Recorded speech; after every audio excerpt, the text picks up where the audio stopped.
Coliseum. Look at the starting goaltender for the Calgary Flames, Reggie Lemelin, and Grant Fuhr for the Edmonton Oilers, Mickey. Of course, Lemelin, the big story here is Mike Vernon went 12-0 and won his last 13 starts, Mike, and he's really had a jinx over the Oilers. He hurt himself in game one, twisted that knee. They don't want to take a chance with him tonight. Lemelin has not started a hockey game since April 1st. All right, we open up here with the Flames. Lemelin having to handle the puck first, and Paul Reinhart. Back up by Messier with a crunching check on Reinhart to set the tone early. And the puck is lifted all the way back to the Oilers zone. Glenn Anderson retreating. Anderson, right winger Randy Craig, and up ahead, too far for Dave Lumley. Tim Hunter now whacks it back here. And now the puck breaks out. Hunter and Don Jackson. They started to drop the gloves. Nothing developed in front of the Oilers bench. Mike, the Calgary Flames, of course, starting their tough guys out there. Big Nick Fatil, who just came to the team 9 games to the remainder of the season. Tim Hunter, the big tough guy on the right side. And automatically, they get at it. Lumley and Fatil talking right now. Donnie Jackson, who did not play in game 1, went right after Hunter right off the bat. As we spoke on the opening, there wasn't that much fisticuffs and tough stuff in the first game. A lot of hard checks. Semenko was into it. McSorley. Well, Tim Hunter led the team, the Calgary Flames, with 291 minutes of penalty time. He and Don Jackson involved. Don Jackson starting tonight, replacing Steve Smythe. Well, of course, the Oilers are very upset that they played poorly, or at least they felt they played poorly in game 1. They had a closed-door meeting this morning for 1 hour without anybody bothering them at all. Trainers were out of the room, everybody. Only the players and Glenn Sather and his assistant coaches. And they are fired up. Joe Lano will play center ice now for the Flames. He's joined by Jim Peplinski and Joey Mullen. It's been a good line for the Flames.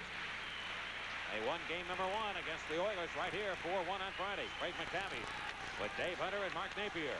The counter for Glenn Sather's bunch. Down the Oilers and Dave Hunter. First minute of play. Up ahead it comes to center. It'll go to McTavish. McTavish shoots it in. Points it to the minors to Hunter and Jackson. And another elbow. Hunter put into one of the Flames. It was Mullen. Jamie McCowan controls for the Flames. Left wing. Too far for Peplinski, but he goes after it against Lee Fogelin, number 2 for the Oilers. And another big heavy hit. Clean hit, though. Kevin Lowe directs it around for Mark Napier. Well, Calgary can dish them out on equal terms, too. They've got the size. Here's McTavish shooting one. That was blocked. Hunter went in. Jamie McCowan able to gather it in for the Flames, and he drives it up ice. Low back to touch, and we have an icing call. Peplinski put a little elbow into Kevin Lowe as he went into the board. This building is renowned for being a very quiet building in the National Hockey League, but not tonight. These people have been on their feet since they got going in the warm-up. They realize the Edmonton Oilers right now are behind the 8 ball, even though it's only 1 game into a series. Calgary has regained the home ice advantage. A lot of the Edmonton players after game 1 said it was like getting rubbed in our face. It was a real put-down for Calgary to beat us. They just felt that strongly. Of course, you got these 2 cities not 200 miles apart here in Alberta. It's like Hartford, Boston, Montreal, and Quebec City. A real rivalry, one of the best in the NHL. Wayne Gretzky with Dave Semenko and Jari Kurri. Kurri, the leading goal scorer in the NHL this year, with 68. Gretzky, of course, led the league again with 215 points, a new league record. John Tonelli to Doug Risebrown. Doug Risebrown, John Tonelli, and Larry McDonald working for the Calgary Flames. Paul Coffey, Mr. Everything on defense this year in the NHL. Left it at center, and Neil Sheehy. Watch those two. Shoots it in. Semenko and Sheehy push and shove. And Semenko turns to look at Sheehy and says, hey, well, should have been a penalty. Sheehy led this hockey club in penalty minutes this season with 271. Of course, Semenko, no stranger to rough tactics in the penalty box. Well, Sheehy with 271. See, the Oilers, basically, Mike, when they play the Calgary Flames, they seem to get off their game at times, and that's what they worry about. You saw an example of Sather's coaching right there, where Semenko just turned away from Sheehy and said, you're not going to get to me this time. Kurri to Coffey, and back to Gretzky now. To Coffey swinging wide. He's going to come deep. Off the edge of the skate, still tried to center, and Lanny McDonald breaks that play up for the Flames. He'll shoot it up ice. The Oilers won 6 games on the year of the 8 meetings. They lost and had a tie. Here at the Northlands Coliseum, the score. Edmonton nothing, Calgary nothing. Working hands, helping hands. Hands that got to boogie along.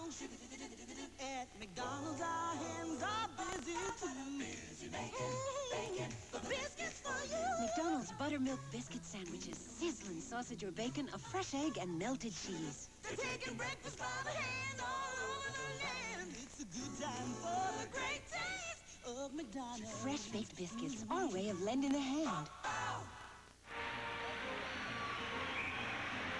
Well, the face-off will be in Calgary territory. Flames have been called for 2 icing calls already. What type of game do you think they'll play tonight? Are they going to just basically stick with the game plan they had on Friday? No question about it, Mike. They won it 4-1 by playing very close to the vest, not taking any chances, and trying to let the Oilers open it up and take advantage of those opportunities. Why not play it the same way and hope for the same outcome? Paul Baxter moves it up into Edmonton ice, and Kevin Lowe back to play it. He'll move to the right of Grant Fuhr. Outlet pass comes to center to Dave Hunter. Tried to go down that far side against Terry Johnson. A good shot, but it missed the net. Reggie Lemelin watched that one all the way. Now Craig McCabe. McCabe's tied up along the near boards by Joey Mullen. Mullen, the leading goal scorer for the Flames on the year. Peplinski. And he'll flip it in. Kevin Lowe settles it. Scoreless game here, opening minutes of play at the Northlands Coliseum. And the Oilers trying to even the series. It's a best of 7. Napier pulls up, pass to Maroon, looks, shoots into the net, deflected right in front by McCabe, and it went wide. Now McCabe's hammered under check by Terry Johnson. Penalty coming up against Calgary. That'll be it. And the Flames will go to the penalty box. Big Terry Johnson, former St. Louis Blue, and first power play of the game will go to the Edmonton Oilers. Edmonton nothing, Calgary nothing. Give me a light. A cross-checking minor against Terry Johnson of the Calgary Flames. Played with Quebec, St. Louis, and picked up in the big trade midway through the season. So the Oilers go to the power play, and they were 3rd in the National Hockey League during the regular season. Right now, they're at a 31.3% clip in the playoffs, which is outstanding. And picked up by Sheehy and dumped up ice. Kind of interesting, Mike, that Yeri Curry is not on the power play for the Oilers. Anderson and Messier are out there with Gretzky, Huddy, and Coffey on the points. First power play chance for either club. And Messier checked nicely by Doug Risebrough. And Risebrough, who has played very well in the playoffs. The Flames eliminated Winnipeg in 3 straight. The Oilers winning 3 straight against Vancouver to get to this series. Smythe Division Final. It's an icing call. Well, Lemelin played it. And it goes to the corner for Gretzky. That's a dangerous move there. Gretzky goes behind the net. Gretzky trying to center. Can't do it. And Jamie McCowan stops the play. Dan Quinn rushing back. Short-handed. 1-on-4. Stops. Looks. Goes cross-ice to McCowan. And McCowan just puts it into the corner to kill the time again. Mike Kruszelnicki. Quinn is down. Sets it up. And McQuinn is down on the far side of the Oilers zone. He took a run at Charlie Huddy. And Huddy got out of the way, and Quinn went spinning behind him and hit the ice. I didn't see exactly what happened to him as the play had moved up over center ice. And now there's the replay there. He Quinn gets the stick. There's Anderson, not Charlie Huddy, excuse me. But he may have run himself right into Anderson's stick. I believe that's what happened. Well, Quinn apparently is going to be all right. First-round draft choice of the Flames back in 1983. Had his best pro year ever in his 3rd year with 30 goals and 72 points. 54 seconds now left in the Terry Johnson penalty. Both Tim Hunter and Don Jackson are out of the penalty boxes after serving their minor penalties, the coincidental minors. So far, the Oilers have not got a shot on goal during this extra man situation. Well, a low-scoring game certainly has to favor the Flames, you would think. Oh, yes. They don't want to get into a shootout with the Oilers. They mostly win games that turn into track meets. And you've got the 2 highest-scoring teams in the NHL this year. That's right. The Oilers were number 1, Calgary number 2. McCowan. But I think with an advantage, especially on the road, to keep it low. Risebrough again takes the heat out of the kitchen as he drops it back into the Oilers net area. Grant Fuhr lays it for Paul Coffey, and he's got the motor going. Weaves through traffic. Comes down. His heavy shot. Lemelin caught that with the shoulder. He dropped it, but the whistle sounded as Terry Gregson, the referee, called for the faceoff. Lemelin didn't know where it was. He knew it hit him somewhere in the chest area, but he couldn't find it. He almost dropped it back into his own net, but the whistle had already gone. Look at Coffey. This is patented Paul Coffey. one end to the other with that great set of legs that he has. He skates better than a lot of forwards. Look at that thing. It was right underneath Lemelin's left arm. It squeaked out the back, but the play was whistled dead. Just 24 seconds left in the penalty to Terry Johnson of Calgary. Oilers penalty killing in the playoffs is at an 80% clip, which is not bad. And there's a look at Reggie Lemelin. He was signed back as a free agent in 1978. He was 29, 24, and 4 this year with a 4.08 goals against average. Now Kruzhelnyski. And he is bumped on the play. Risebrow. The captain has played to the center point. Here's Coffey. Around the net to Gretzky. Makes a little move, and his shot was stopped by Lemelin. The rebound. Gretzky puts it in front. That's stopped, and Risebrow clears, but not out. Gretzky. Good pass. Left point to Randy Craig. Now to Coffey.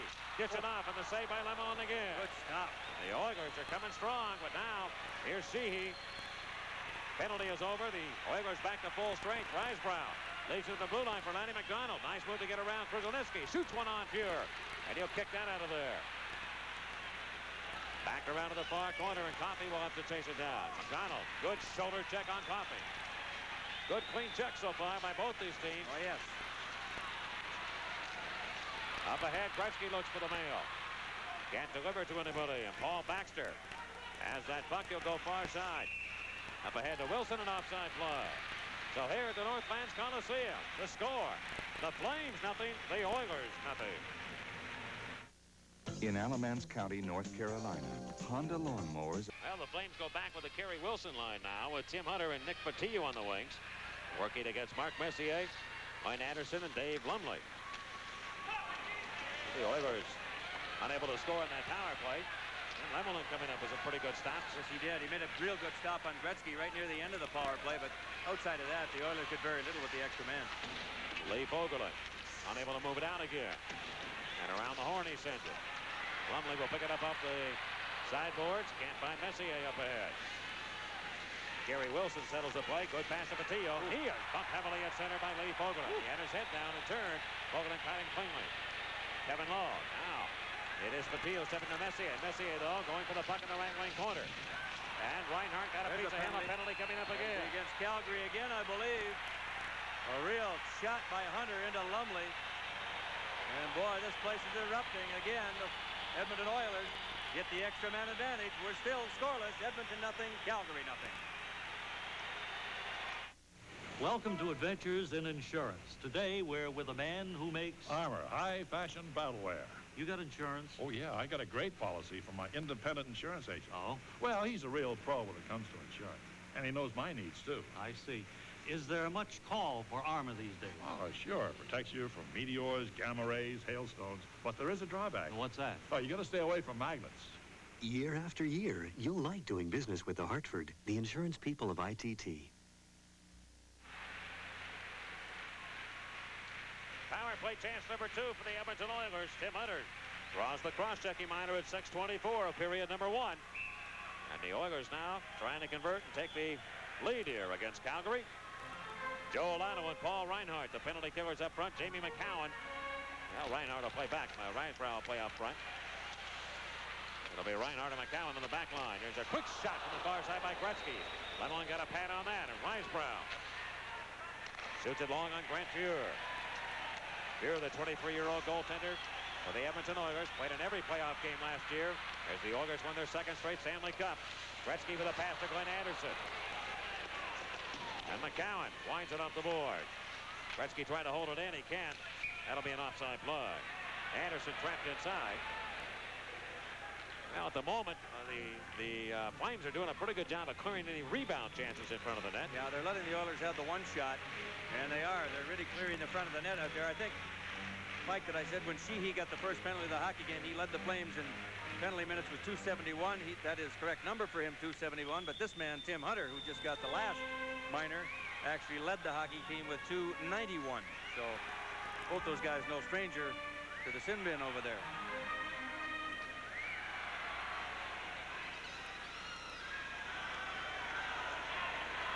Kruzhelnyski to handle the faceoff against Dan Quinn.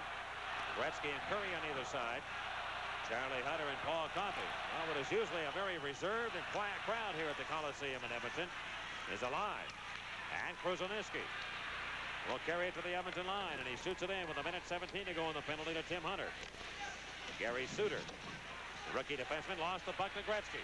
Gretzky down to Huddy right point. Left side to Coffey. Back to Huddy. They pass the puck well. Coffey has the room. His shot, and that's stopped in front. I don't know if that hit the goaltender Lemon or Nil. Kruzoniski. All right, it comes to Coffey. Glass deflected. Off the glass and picked up by Sheehy, and he clears. Sheehy, a big defenseman, 6'2", 215-pounder. 42 seconds, and here comes Coffey, and boy, has he got the motor going. Coffey now, trying to beat 4 men. Gretzky picks it up. Nice play. Gretzky behind the net. Gretzky trying to center, and Håkan Loob picked off his pass. Loob back 3-on-2, shorthanded. Loob left side, drop pass, Reinhardt, shot, and he missed the goal by inches. Now back on the Oilers. They're on the attack. Gretzky swinging wide, drop pass, Coffey, and it's off his stick, and it deflects back to the big circle at center ice. Great action in the win right now. Dan Quinn with 12 seconds to go in the penalty. And a nice play to get around. Craig, he cuts in deep. Quinn goes behind the net. Too well tied up by Jari Kurri. And stepping back on the move is Craig McTavish. He looks left wing to Hunter. The pass beyond his reach. The penalty has expired now, and Hunter is on, and play is whistled down. Well, again, the Flames kill the penalty as tempers heat up as Tim Hunter and Don Jackson start to push and shove. And they're both going to go for it, too. Terry Gregson, referee, doesn't want anything to get out of hand here. Tim Hunter, as the whistle was going, took a little pop at Jari Kurri. Jackson took exception to it, and they'll both get to cool off. 11:30 to go. It's Calgary nothing, Edmonton nothing. Give me a light. A Bud Light. If you just ask for a light beer, you never know what you'll get. Case of light? No, Bud Light. So if you want the less filling light beer with the first name and taste, don't just ask for a light beer. Give me light. Ask them to bring out their best. A Bud Light. Bud Light. Because everything else Thanks. is just a light. They're trying to sort out the penalties in Edmonton where there's no score. They're just ending the first period at St. Louis Arena. Toronto Maple Leafs and the St. Louis Blues. Let's go to Bob Cole to find out what's going on. Shorthanded goals scored in the playoffs this season. Not one player has more than one. But Daou and Terrion using that speed that they're known for. Now watch here as we see the plays develop. Terrion dumps it into the middle, and Daou's going to try and outrace Ramage. He does, but watch the other defenseman, Norwood, get across. And again, Greg Milne, who's confident as he can be, he's way out of that net and makes a big save. Speed is used killing penalties. Daou and Terrion showed why. A gambling-type goaltender is the way Dan Maloney described him today. Greg Millen, he gambled right there and won again. Only a second left now in this first period. There is no score. The Blues are on a power play, and they'll just drop the puck in as a formality here to end the period. And the Blues will start the second period. A man to the good for 1 minute and 14 seconds. Terrion's just going to try and shoot this as soon as it's dropped. There's the horn, and the period is over. The shots, Maple Leafs outshot the Blues 13-8. So there's no score after one at the St. Louis Arena. Steve Thomas will be out for holding. It'll be St. Louis on the power play starting the second period. Let's get back to Edmonton and Mike Lang. All right, the Oilers right now, shorthanded. They got a bench minor penalty. And Messier's without a stick. Occasion. Here in front of Squeen, a quick shot, that's blocked. And it comes outside the line. Mark Messier, Mike, now he's getting a stick there. It was almost like a 5-on-3. Jackson and Hunter received minor penalties for roughing, but the Oilers also got a bench penalty for too many men on the ice. And that's being served by Raymond Suminen. And the Flames with the first opportunity with a man advantage. Lanny McDonald behind the net. Flames have been miserable in the playoffs so far on the power play. Lowest team in the league on conversion rate at 9.1%, only 2 for 22. They've got an opportunity here to make it work. Reinhardt right point. 59 to go on the penalty to the Oilers. Quinn sets it up, puts it on, and that's deflected right on Fuhr and cleared away. Boy, they were lucky there. Fuhr in the right spot, a deflection on an errant pass. That almost got between Fuhr's legs. And Gary Suter, good lead pass to Håkan Loob. Loob moves in, down the slot, he comes in, he shot it. Getting a piece of that off the blocking glove was Grant Fuhr. Håkan Loob had a good opportunity, he was wide open down the slot. Flames set it up again. Suter in the slot, Joel Otto He can't correct it at press. And again, it's the Oilers with possession. What a great defensive move by Randy Gregg right there. Calgary was 3-on-1 in front of Grant Fuhr. 16 seconds to go in the penalty to the Oilers. Scoreless game, first period. The Blues in Toronto have scored at the deal of one. Otto comes out. He'll wrist one. Randy Craig got in front of that. And back comes Glenn Anderson. The copy it back to Anderson. They're at equal strength now. As Suominen comes on. Gretzky goes on the ice. As Suominen went to the bench. Messier to Gretzky, who leads the Oilers in scoring in the playoffs with 7 points. Joey Mullen, though, with the puck for the Flames. He is hammered on a check, and John Gretzky starts back 1-on-2. Gretzky left side, a long snap shot. That missed the target. Picked up by Glenn Anderson. Penalty coming up against the Flames again. Oh, He's boy. short-handed again. They're not going to like this one because Anderson was lucky not to get a call against him down at the other end when he nailed Joey Mullen. And so the Flames will be short-handed to score. Edmonton nothing, Calgary nothing. Today's small cars are tougher than ever on oil. Their high-compression engines not only rev high, they can run hotter than regular small car engines. Their searing heat can begin to break down an oil immediately. That's why there's Castrol, the only leading motor oil that in every grade provides maximum protection against viscosity and thermal breakdown. So use Castrol before your engine does something to get you heated up. Castrol, engineered for today's smaller cars.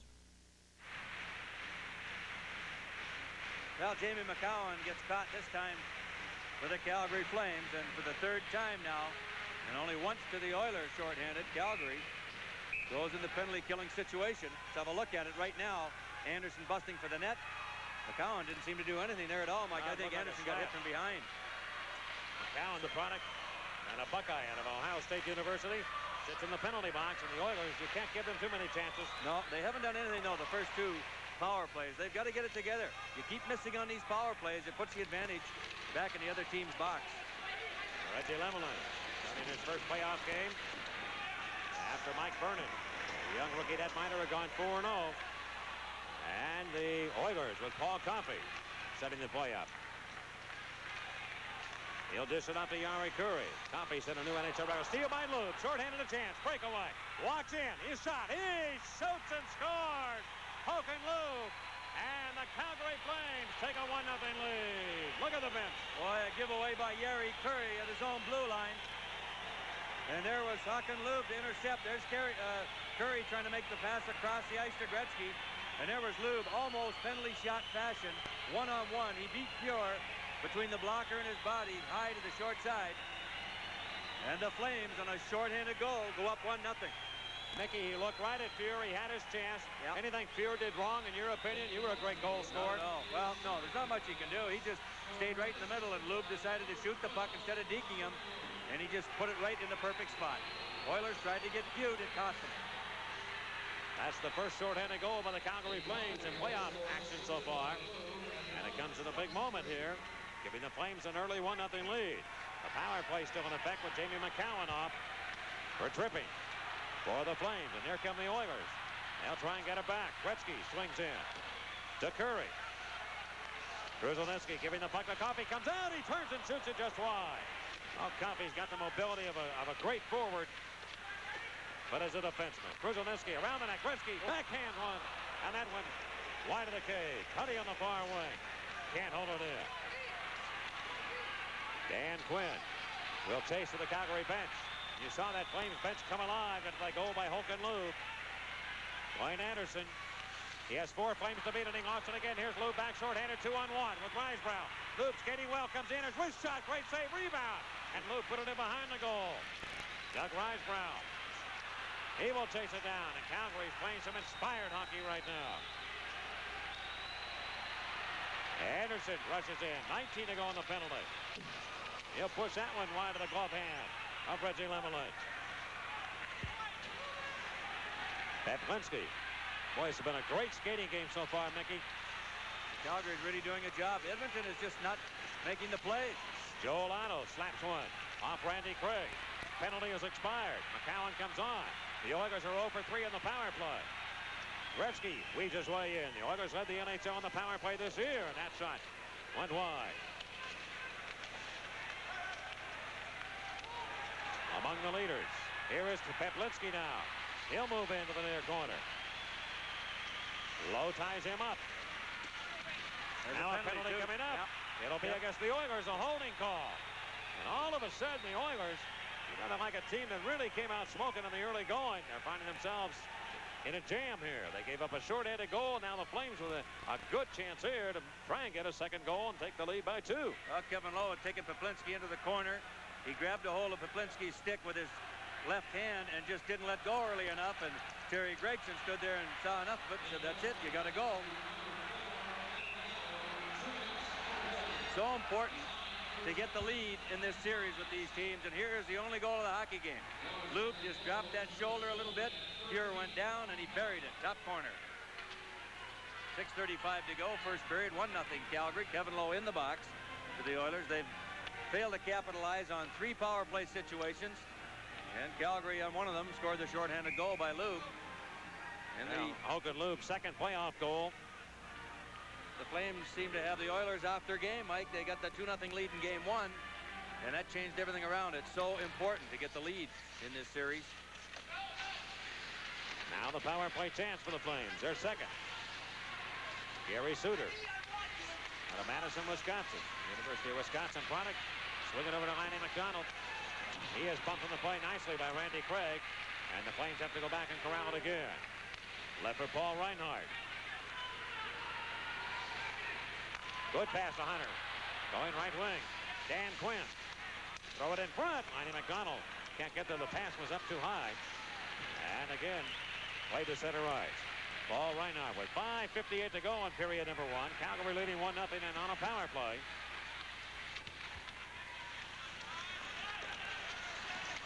Anderson will leave it for Randy Craig. Around it comes to Gary Suter. He'll put it in front of the deflection, and Fuhrer can't find it now. Quinn shoots. Where to go? Went off the arm of goaltender Fuhrer. I don't know how that one didn't go in. Suter again sets it up. Minute to go on the penalty to Reinhardt. Suter. The Oilers a bit confused right now. Dan Quinn trying to make it happen. He has a man in front. Hunter. He's right there. Goes to Reinhardt. A shot. Oh, what a save there by Fuhrer.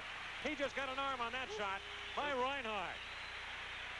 That's his biggest save right there in this game. It looked as though it would go in front to Hunter instead to Reinhardt. Reinhardt quickly out to Kerry Wilson. Wilson will leave it for Joey Mullen. McCowan. And he'll dump it in behind the net. The Flames chasing quickly and they get possession. They're beating the Oilers right now to the puck. But it's dumped off the boards and back to center. Reinhardt had it played away nicely by Hunter. Dave Hunter got in behind the net by himself. Look out. He's trying to come in front and Lemelin whacks it away. Gretzky. And Joe Mullen with 10 seconds left in the penalty to Kevin Lowe. Finds Reinhardt. It's a two-line pass. And a two-line pass will be called back against the Calgary Flames. Okay, we got a fast-paced game. 4:35 to go. 1-0 Calgary.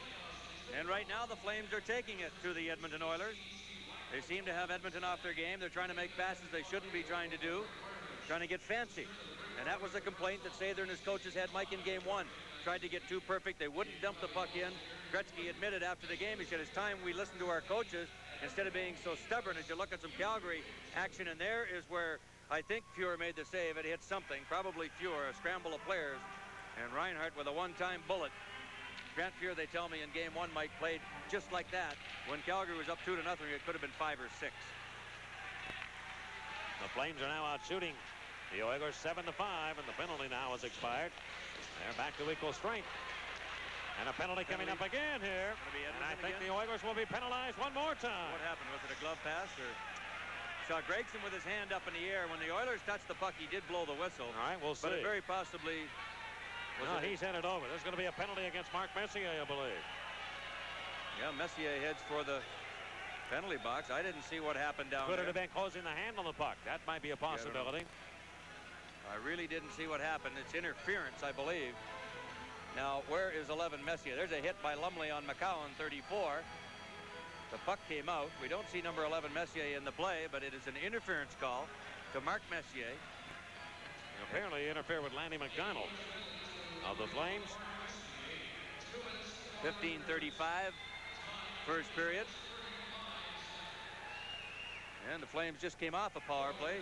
One excellent scoring chance by Paul Reinhart. And Fuhrer made a stop of the period so far. And right back to back, the Oilers have to try and kill another one. Well, they weathered the storm early, and boy, they sure gained a lot of confidence with a Oaken-Loob goal. Here's Magana pulled down. The Oilers will be short-handed. Calgary should give the puck. They're trying to give him the puck. Trying to give it to They did it. And he will. They took it. And Dave Hunter. Oh, boy, this is really puts him in a hole. Hunter really dragged down Lanny McDonald. Looks like an elbowing call, and there's still 1:51 to go. Good play by the Flames. Quinn to pass the puck up. Now watch what Hunter does, number 12. Look at that elbow. My goodness. Short-handed situation, not a good penalty for Dave Hunter to take. Well, especially in the situation. Oh, yeah. I mean, that Gregson can't ignore that kind of a play. Well, the penalty to Messier had only gone 9 ticks. One of the few times you'll see a 5-on-3 situation, 5 skaters to 3 in favor of the Calgary Flames. They go over and talk to Bob Johnson now. This could be, as we look at it now, and we'll look back later in the hockey game, Mike, could be the turning point in the hockey game. If Calgary cannot score and go up 2-0, or if they can get something on the board. 4:16 to go in the first period. Oaken-Loob with a short-handed goal, and the Flames now with a 2-man advantage. Boy, this is a very critical part of this hockey game as early as it is. Now, but Jari Kurri is the lone forward. Lee Fogelman and Kevin Lowe back. And the Flames can be patient here. They have a lot of time to work with. Oaken-Loob has been flying out here in this first period. See the triangle set up now by the Oilers. Loob, is he going to leave it for Gary Suter? He will. Suter with that big shot, doesn't take it. Goes to Lanny McDonald. This is what I'm talking about, being patient right now. They've got a lot of time. They're going to have to find somebody open. Oaken-Loob to Suter. Shoots one. Block. Oh, bad that was choice. not a good selection there. Oh, very bad choice by Suter. He blew it right in to Fogelman, and it bounced right out over the line. Minute 15 to go. Loob can't penetrate. Joe Lotto can't carry it in. Loob was offside. And the Flames making some mental mistakes right now. Suter does carry it in. Now to Loob. Oaken-Loob in the corner. They send her back to Lotto. He can't hold it. And Jari Kurri returns for the Edmonton Oilers. And he'll put it all the way up into the Oilers, the Calgary Flames zone. 48 to go in the 2-man advantage. They haven't had a shot on goal yet. Look at here around the man. They're coming down to Suter. He cuts in on goal, but he's stopped by Fuhrer as he trying to get in tight. Trying to do it all himself. Lanny McDonald. He'll wrist one. Block. Kurri has it. Can he clear? Yes, he does. 30 seconds to go now on the one penalty to Messier. 39. The Flames have really been ineffective here. Stolen by Coffey, and that should do it. Just about. Well, Mike, we'll have to look back on this later in a hockey game to see whether it was a very important part or not. I'm sure it will be. They're going to be 2 for 26 in the power play if they don't score here. Certainly 3 seconds in the first penalty. Into the corner goes Suter for Mullen. First penalty is over. Now Kerry Wilson. Wilson to the left point. Suter's got to shoot it down. He does. Deflect it in. Fuhrer stops that one and holds on. Just 2 seconds to go in the penalty now to Hunter as Quinn and Coffey get tied up in front of Grant Fuhrer. And what a job the Oilers did, or would you turn it around and say Calgary didn't do a good job? A little bit of both, I think, Mike. Yes, it was. You know, couple of bad choices by Calgary in shooting the puck when they didn't have to, and a couple of good plays by the Oilers, Kurri, Huddy, and Coffey to keep them on the outside. And this place is on their feet. 2 seconds left in the Hunter penalty. Well, just like a short-handed goal can turn a game around. Yep. Penalty killing can do the same thing for you. You got that right. And a 2-man disadvantage for 1 minute and 51 seconds. Boy, it's not usual to see a 2-man advantage, let alone for that length of time. And I'm trying to think back with the 2-man advantage. I don't know if they had a clean shot on goal on Fuhrer. They did with a 1-man because Messier had just come on. And that's stopped by Grant Fuhrer. But the Flames not very wise in their selection. We told you they came into this game bottom in the playoff team race in the power play at 9.1%. And they'll be 0 for 4 here in 2 seconds if they don't score from the faceoff. Boy, that man Lee Fogelman has dished out some heavy checks already in the hockey game. We got a little stoppage here while they get things clear. Here's go to Jim Kelly. Okay, Mike, coming up in our first intermission, we'll check in with Tom Mees, and he'll have highlights out of that St. Louis-Toronto game. Speaking of highlights, two very good packages. First on the Rangers and the Capitals from last night at the Cap Center in Washington, where we were.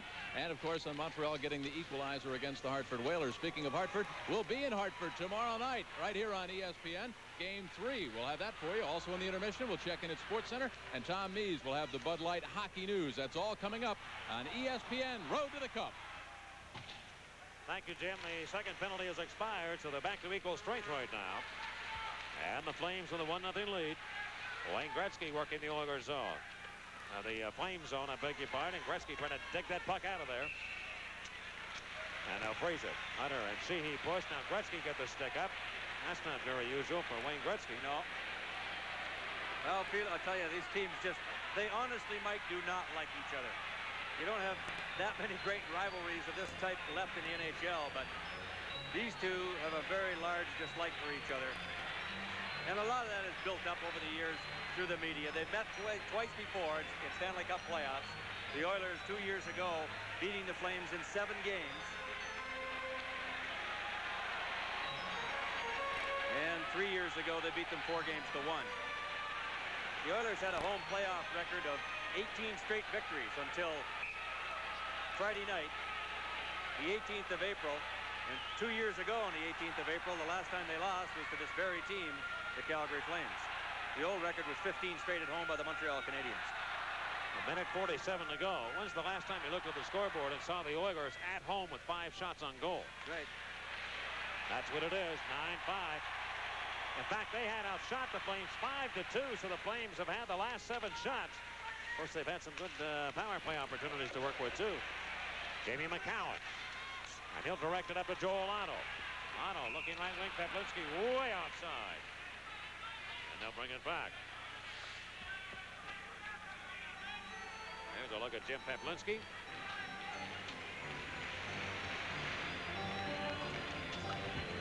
All right, let's join Jim Kelly right now. More playoff games than ever before on any network in the history of hockey. That's ESPN. The division finals coming up tomorrow night will be at the Hartford Civic Center. The Canadiens and the Whalers knotted up 1 apiece. That's at 7:30 Eastern time. Another big game for you at 7:30 live on Wednesday night, 8:30 live on Thursday night, 7:30 on Friday night. Mike, it's a big week. Yes, it is. In the National Hockey League, and ESPN with great coverage. And here's Lanny McDonald. Moving the puck into the Oilers' left wing corner. Charlie Huddy paid the price on a check there by John Tonelli. And McDonald took a run at Lumley now. He's getting tired of getting run at. The veteran Lanny McDonald. Risebrow to Tonelli. The former New York Islander wrist one in. Here blocked at. The rebound controlled by Huddy with a minute now left in period number 1. Anderson will blast that puck in. Now they're starting to shoot it in. Messier can't get to it. Doug Risebrow. And Risebrow.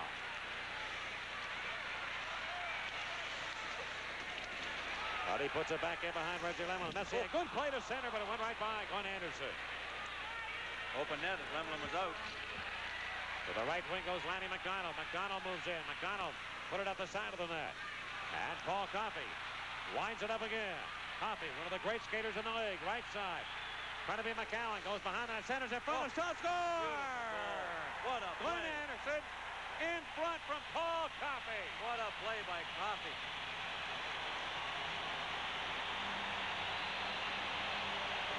.24 seconds to go in the first period. And Paul Coffey goes end to end again. Watch him go wide. Risebrow takes a swipe and misses him. And the key here, Mike, he dumps it out before he goes around. Right there. And there's Glenn Anderson, who just redirected it behind Lemelin. We're tied at 1. That's the kind of play the Oilers have been looking for. Paul Coffey. His recipient is Glenn Anderson. 1-1. Anderson's 4th goal in the playoffs, and it ties the game late. It's been a good period of hockey.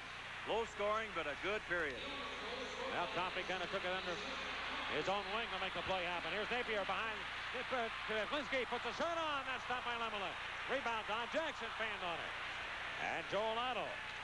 That'll do it. We'll leave it for Mullen with 1 second to go, and the buzzer sounds here. The Northlands Coliseum. What a great period of hockey we saw there, Mickey Redmond. Super period. Low scoring, but boy, some very good heavy checks by both clubs. And goaltending on both parts. Paul Coffey right at the end ties the score with Glenn Anderson. The score 1-1.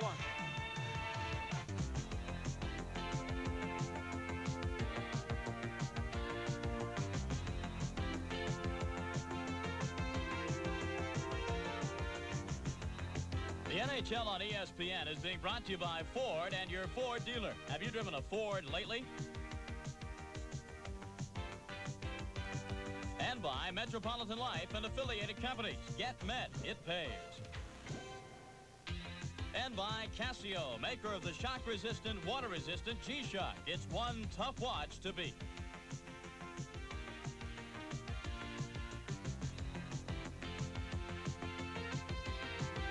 Well, both the Edmonton Oilers and the Calgary Flames are warming up for what should be a real hotshot second period at the Northlands Coliseum. So without any further ado, let's go back out live to our men on the scene, Mike Lang and Mickey Redmond for the second period. Calgary at Edmonton. We get ready for period number 2 here at the Northlands Coliseum. And the Edmonton Oilers and the Calgary Flames tied at 1 apiece. Pretty good period of hockey. Mickey, you betcha, Mike. These two teams really went at each other. I'll tell you, if that first game was anything like this, that must have been a dandy. They just gave everything they got. There was a lot of very good, solid checking in that period where both sides really dished out some punishing body checks. Lee Fogelin for the Oilers. You know, it's an old cliche, Mickey, too, but the goal by the Oilers late in the period has to give them a lift. They kill a 2-man disadvantage. They pick up a goal late. It'll be interesting to see how the second period you know, in game 1, the Flames only led 2-1 after 2 periods, and Joe Mullen scored within the first minute of play, and that almost put it away for Calgary. But it was a very close type of game, the same one we've got here right now. But certainly that's got to give them momentum, as Coffey made just a superb move. We've seen him do so many times during the season, go from end to end with that great speed and get his teammates heading for the front of the net. It paid off. Anderson dunking it behind Lemelin. Calgary outshot Edmonton 10-7 in the opening period. As we begin period number 2 with Joel Lano at center with Jim Peplinski and Joey Mullen. For the Flames and their coach, Bob Johnson. Craig McTavish with Mark Napier on the right wing and Dave Hunter on the left side. And Dave Hunter from the draw controls the puck. So McTavish has some room. He couldn't control the disc to make a play. Goes in behind the goal. Peplinski around for Joel Otto. And the rookie of the Flames move it all the way back to the Flames line. Goals in the period, Hoken Lube for the Calgary Flames and Glenn Anderson for the Edmonton Oilers. Don Jackson, the veteran defenseman, gave it right away to Jim Peplinski. Peplinski to Mullen. In front, he's trying to go to Otto. The pass rush was not there. Here are the Oilers counterattacking. Napier. Taken out of the play nicely by Jamie McCowan. Peplinski is hit on a check by McTavish. And the hitting continues there. Flames can't penetrate. Now they're offside on the play. And right at the Oilers blue line, the offside call. We'll take a pause here. The score, Edmonton 1, Calgary 1. This is an expose on the new Ford Escort EXP. Expressive. Expansive. Experience a new form of two-seat excitement. Ford Escort EXP. Have you driven the best-built American cars? Have you driven a Ford lately? Mark Messier, we come back to live action. In the Calgary ice, Lanny McDonald steals. And he'll give it right to Kevin Lowe. John Tonelli. Tonelli coming over from the Islanders in exchange for Steve Conroy. And a penalty coming up here as Glenn Anderson is knocked down. John Tonelli checks on him immediately. He got a high stick, and I do believe it was an errant high stick. It was not intentional. But Anderson just with his hands to his face immediately went down to the ice. Tonelli wound up to shoot the puck in and followed through. It was an offside call. Now watch what happened right there. I do not believe that was intentional on the part of John Tonelli. And although, mind you, if you recall now, Mike, during the say, midway part of the season, when they started cracking down on high sticking, they said even accidents we're going to call.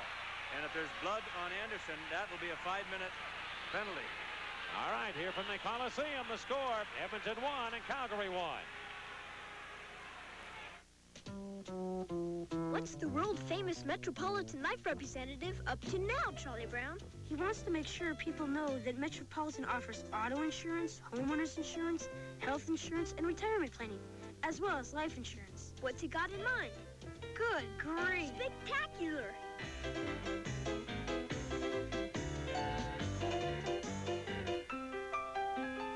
Get Met. It pays.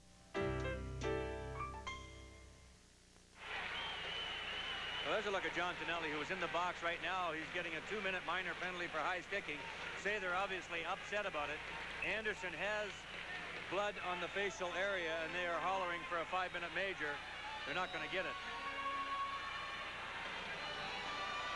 Gregson deciding not to give the 5 minutes, Mike. And if there was blood, there wasn't a lot of it because he wasn't openly bleeding. But once again, not an intentional high stick by John Tonelli. Well, the Oilers do get a power play out of this. And they will work here against the Flames with the man advantage. Ball Coffey and Charlie Huddy on the backside. And up front, Messier with Gretzky and Anderson. Messier push it over to Gretzky. Off his stick.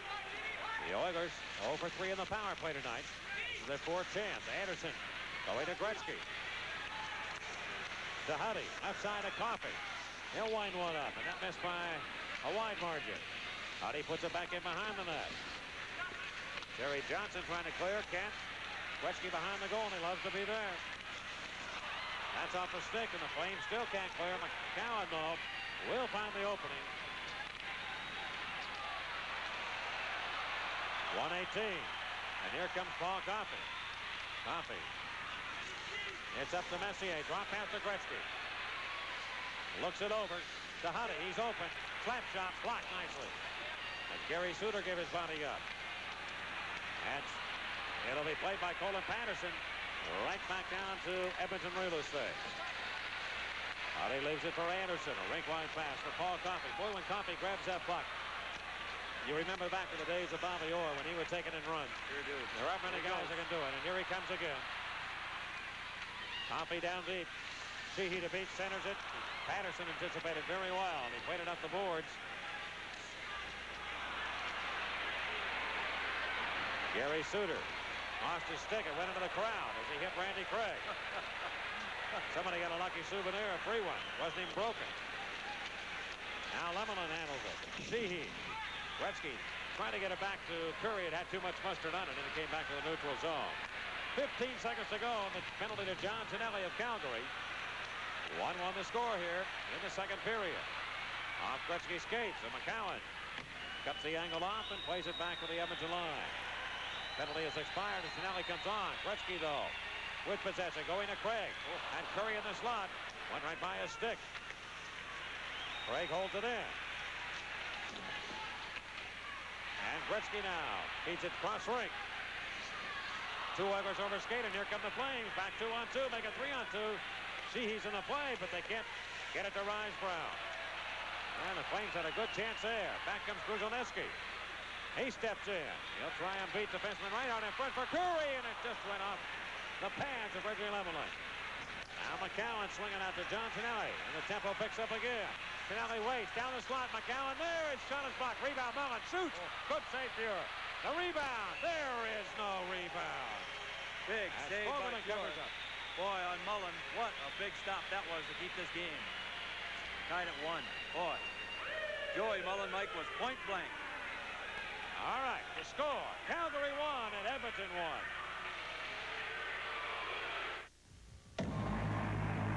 1. Introducing the G-Shock 5200 watch from Casio. The sports watch that's ready for action with a built-in shock absorber. It's tough, so tough, this G-Shock can take a slap in the face and not even flinch. The G-Shock 5200, just one of Casio's water-resistant sports watches. It's one tough watch to beat. Mike, a real ugly scene is broken out here at the Coliseum. The stick that you described going over to the boards was being retrieved by the Calgary training staff, and one of the so-called fans here took a punch at the Calgary trainer, absolutely unneeded for, and now uncalled for, I should say. They're escorting him out of here. That's ridiculous. The whole Calgary bench was ready to go over the glass, and of course Bearcat Murray, who is the head trainer for the Calgary Flames, it's his son Jim who's the assistant trainer that went after the stick and took a punch from one of the fans here. Well, I got to ask you, I mean, he went over to get the stick. How many sticks do you prepare for a game? You usually have at least 2 or 3? The players have 3, sometimes 4, but really that's not the point. Hockey sticks today cost about $20, $25, and you know, it's a good stick, and I guess the main thing really is not the cost so much, but players have favorite sticks, and if they've got 3 or 4, they use the one that they like the most, and obviously that was the case, but there's certainly no need for the fans. It's nice to boo the team and have all kinds of fun, but no point to get physical outside of that ice surface. Mark Messier and Joel Otto jockeying for position. Otto at 6'4". They had a pretty good go here in game 1. Yes, they did. Messier and Joe Otto. And Peplinski steps in.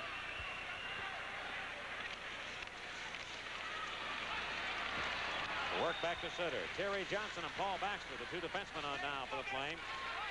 Peplinski goes for it. He is hit on a heavy, solid bump by Mark Messier. Savage comes over. He and Baxter collide. And they're meeting like trucks on a highway right now. Look at that. Peplinski going to Mullen. He's a shooter. That's a go, and it just missed the net. Mullen wound it up. Kevin Lowe back behind the goal. Fogelin absolutely broke his stick in 2 over one of the Flames, and their 2 Flames collide. Lowe directs it up in behind the net. Lemelin will let it go for Paul Baxter. No, is he hit by Messier? Icing call. Messier now. Did he ever hit him? My goodness. And an icing call, that's uncalled for. And the whole plexiglass. Jackson and one of the Oilers, Jim Peplinski, are ready to go. The whole plexiglass, Mike, was blown right out of its sockets at the end of the building as Messier ran the Calgary player. I'm not sure who it was. You go on the far side, Messier. Baxter now got his stick up on Messier. Maybe it was Baxter that took the check. Baxter was the man that went back to make the icing play. Well, he got nailed. Touch it. He got nailed. And he walked right away. Thought it was a pretty clean check. No penalty call on the play. At least not on the original check by Messier. Peplinski over to have some words with Messier now. It is number 4, Baxter. Look at the glass come out. My goodness. Did he ever hit him? Peplinski and Messier were the 2 that fought in game 1. Here's his again. Normally you won't see players take a shot like that and an automatic icing, and that's why the Calgary players are upset. Well, I would be too. Yep, they have right to be. Big, strong Mark Messier. And Messier's been the center of controversy. He's been no angel in his career. I mean, let's face it. And Baxter has neither. He and Peplinski had a real go here in game 1. Messier and Peplinski did. So, as they get the glass back in its place and get some nerves back on these hockey clubs, we'll take a break. The score, Calgary 1 and Edmonton 1. The traditional vacation in the family car. Except one thing's changed. The family car.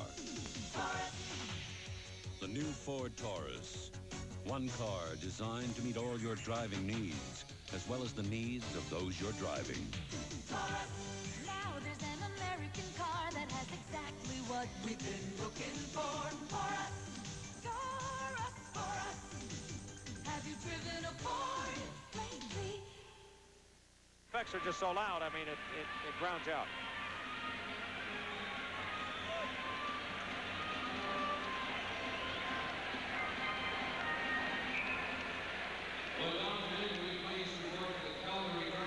Well, they repaired the glass. And we'll be ready to go here back at center ice, or the icing call, I beg your pardon. They picked something up from center ice, a broken stick apparently. That was, Mike, that was a stick that I believe Fogelin broke in about 50 pieces over one of the Flames with a semi-cross check that was let go. Boy, there's been some crunching body checks in this hockey game tonight. We've only played 4 minutes and 49 seconds of period number 2. The game is tied at 1. Very few shots on goal. The Flames with 11. The Oilers 7. It's been a physical hockey game at the very least, Mike. But look who's on the ice right now for Calgary. Left point, Gary Suter with a shot, and Fuhrer denied that one. Tim Hunter indicated against Wayne Gretzky. Hunter with the size, wins the battle, and got a man in front, and it went to Fuhrer-Stead. Suter has it. He'll shoot it wide. Patillo is in front of that net. Now it's cleared all the way to the Calgary zone. Lemon will play the puck. Leave it for Suter. Waited up the side of the goal, but Gary Wilson handles it. And the Flames tapping ahead. Suter will be a live puck. Fuhrer comes out. He knocked it away. Patillo shot it right back into Fuhrer. Oh, hallelujah, Hollywood. Right there, Patillo had a chance to put it into an open net, but somehow he shot it right back into Grant Fuhrer. And Nicky Here they go right now. Now Hunter and go. Jackson. Tim Hunter of Calgary, Deck Gretzky, and then Jackson. Oh boy, he came in there and he's on top of Hunter. Away they go. Right in front of the Calgary bench. Gregson trying to get everybody else away. I know you're still in disbelief at Patillo not being able to get the shot on goal. Open net. Fuhrer was out. A furious rally. And then all this broke loose. Well, Semenko now and Nick Patillo have a few words along with Neil Sheehy. Neil Sheehy, another tough guy, and they finally get Hunter and Jackson apart. All right, we're tied at 1 here. Let's join Tom Mees. Thank you, Mike. While they try and separate the combatants in Edmonton, let's go out to the fast and furious action in St. Louis. It's still Toronto leading the Blues 1-0. Here's Bob Cole. 2 minutes and 46 seconds remaining in the second period here in St. Louis. In a check for Toronto. The only man to score a goal so far tonight. It came at 9:14 of the second period. Therrien and Daou assisting. Up along the boards, we're going to see these last penalties. It's Katsopoulos and Ramage who get called. Bob Myers makes the call right there. Now here you see Katsopoulos trying to get back at Ramage. Slashing calls to both players, and what might be the team's best defenseman tonight, Ramage and Katsopoulos, get a time to rest. Coincident minors. So the teams are still at full strength. The Leafs lead 1-0 here in game 2 of a best of 7. The Blues in total command of game 1, winning 6-1. Leafs played well in the first period. The Blues owned the next 2. And they won it going away 6-1. Now they have to fight to get back in this one. LaValle is doing that now. Shoots. Oh, what a save by Ken Reggett. Reggett was out, and LaValle, I'll tell you, had that far corner labeled, and Reggett got the glove out and made a great save. What a timely save, Bob. Shots 30, now 16. St. Louis had only had 15 shots, and we're almost the end of the second period. Reggett gets out on LaValle, and the thing is, he's set when LaValle takes a shot. He went right around Borje-Salming, and look at Reggett set, and he concentrated, and he found that puck. That wasn't a shot that just hit his catching glove. He makes a good play. Salming stood up on him, but LaValle made a better play. Watch Reggett. He's set. The glove's there, and he concentrates and reaches behind him. And what a timely save for Ken Reggett and the Toronto Maple Leafs. What great goaltending there, though. We're seeing great goaltending at both ends. Greg Milne has held his hockey club in this hockey game. And Reggett, as I say, not with as much work, but a timely save. Boy, I'll say, with only 2:24 left in the period, and the Leafs, slim margin, 1-0. I don't know how long this will stand up. But the Blues, you know, a very patient team, very disciplined team. They'll buy this 1-goal lead. Here's a shot, Reggett. Again, John, you pointed out how that young man is playing the angles now. He has matured, no question, and he was right on the spot to stop that one. Well, Dan Maloney, of course, has Johnny Bauer, the former NHL great, working with Reggett. But Reggett has the position, not moving when he makes those saves. So Ken Reggett and Greg Millen are the big stars tonight in St. Louis. It is 1-0 there at Toronto. Now let's go back to Northlands Coliseum. Still 1-1. Here's Mike Lang and Mickey Redmond. Well, 5-minute major penalties handed out to Tim Hunter of the Calgary Flames and Don Jackson of the Edmonton Oilers as we get ready to go back to action. Mark Napier is on the penalties come at 5:35 of period number 2. Terry Johnson directs it in. Joe Mullen Over to Peplinski. It hopped off his stick. And here are the Oilers with Coffey carrying the mail. Going to try and swing wide. He'll go in deep with that great speed. Comes around, centers it. And it came right to Peplinski. Boy, Coffey's got that great burst of speed where he could just turn it right by you.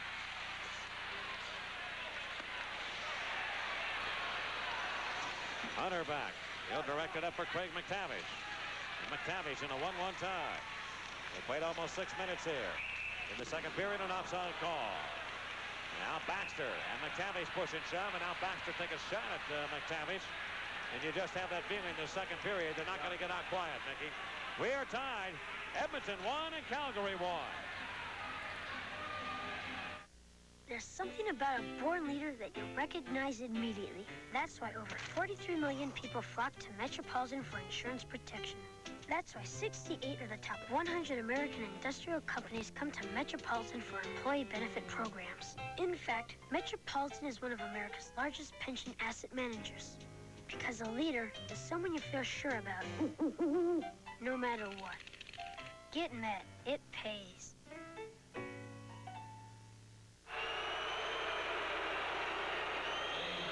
Mike Krushelnyski working down the faceoff against Kerry Wilson of the Calgary Flames. Baxter and Wilson will both go in. 2 minutes each for roughing as we pick up more penalty time here. Well, that all took place, Mike, because Krushelnyski, or I should say McTavish, shot the puck, and Calgary thought he shouldn't have as the whistle had blown on the offside. And the way they started to go again, emotions really running at a very high pitch here in the second period. We still only played 6 minutes and 45 seconds. It seems like we've played more than half the period of hockey here with all the stoppages and extracurricular stuff going on. Had no score in the second period. Here is a play now. And Suominen came in for the Oilers. He couldn't get to it, and Gary Suter. Good pass. Right up the alley to Kerry Wilson. Some room to work with. Right side to Håkan Loob. Loob trying to pass it back to Wilson to give and go. Picked off by Krushelnyski. Raimo Suominen. Cut inside on Suter, but he played the angle in with a shot on the backhander. Missed the net. Håkan Loob has really had his motor going tonight. Played very well for the Flames. And that's the only goal. That one's into the crowd. This is almost like a makeshift line for the Oilers. McClellan, Krushelnyski, and Suominen, who hasn't seen much ice time at all tonight. And right off the bat, you get Kevin McClellan and Neil Sheehy eyeballing each other. Well, they sent out Marty McSorley, the Oilers did, for tonight's game. He was involved on Friday night against the Flames and drew some penalty time. And they're a little worried that the inexperience of McSorley might put them in a tough situation, especially late in the game, where he just might lose it and pick up some needless penalties. Yeah, well, Sather's never been known to stand pat. They lost a hockey game. He's made some changes. We mentioned at the top, you've got Jackson in the hockey game tonight, taking Steve Smith's place. You've got Suominen in the lineup, taking McSorley's place. Gretzky was right there barking at people as they came off the ice. Tikkanen is out of the lineup, and Dave Lumley is in. So, well, Al McGinnis is also out of the lineup for the Flames. And that's from injury. Here's a heavy shot from the right side by John Tonelli, and Grant Fuhr went down and made the save on him. Saw McGinnis this morning, Mike, at the skate, and he was, I guess you'd say, favoring his right hip. He had a heavy ice pack and heat pack on his back and did not make the call for tonight's game. Right off the face-off, we get a quick replay. Boy, how many times have you seen Tonelli score from an angle like that? I mean, he can shoot it. Tonelli's goal production fell off this year. He finished with 23 after a 100-point season with the Islanders last season. But they do feel that Tonelli and Mullen have added a real dimension to this team. Oh, Mullen's a proven 40-goal scorer. He's a heck of a hockey player. Joey Mullen, number 7 from St. Louis Blues, along with Terry Johnson, number 6, a defenseman. The Flames are out shooting the Oilers 14-7 in this game, and it's tied at 1. Lloyd Anderson drags it in. Anderson, he'll center. And the Flames again stop the attack. Nick Patillo trying to get around Huddy. Patillo shoots one on, and Fuhr gloves that one with the right hand and holds on. You know, going back, we didn't have an opportunity to see the replay, but Nick Patillo, after a shot on Fuhr, had just a tremendous chance to give the Flames a lead, and he just directed the puck the wrong way. He had an open net. It almost looked like it went off the tip of the stick. He He was trying to shoot for the net. It was wide open, and it just went left. It was almost like a shank and go. I know what that's like. You hit him straight left or straight right. I knew what that was like. But I don't play it anymore.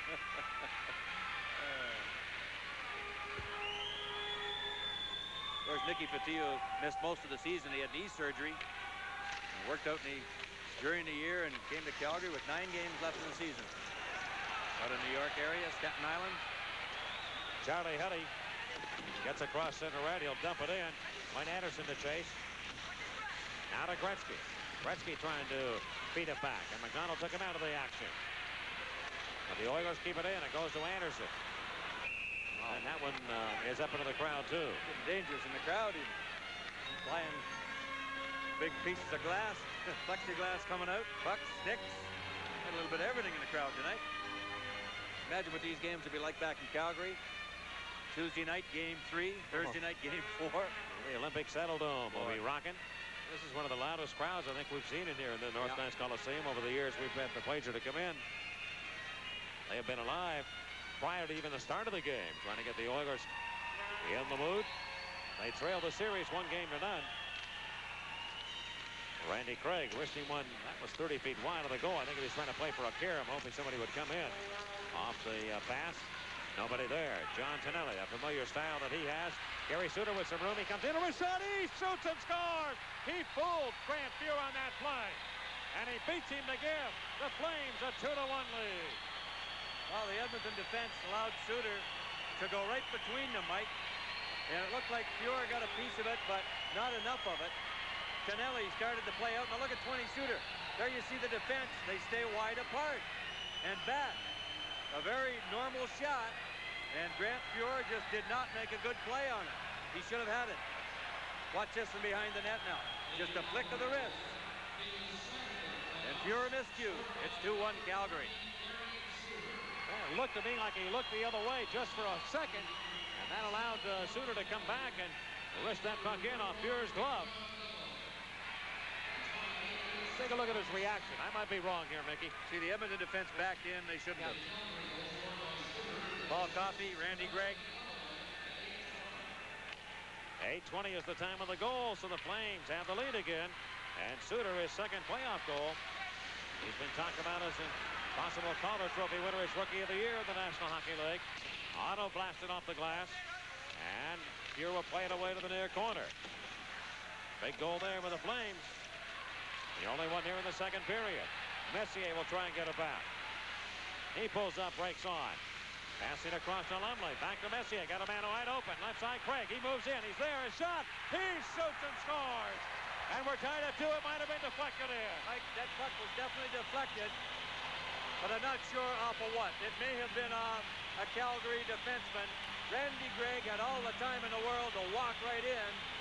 He did, and blasted it right on the ice. See if we can pick it up on the replay. Lumley made a good play. Messier, now watch number 34, McCowan. Did it go off him? No. Number 6, Terry Johnson, off his right skate. And past Reggie Lemelin. And we're tied at 2.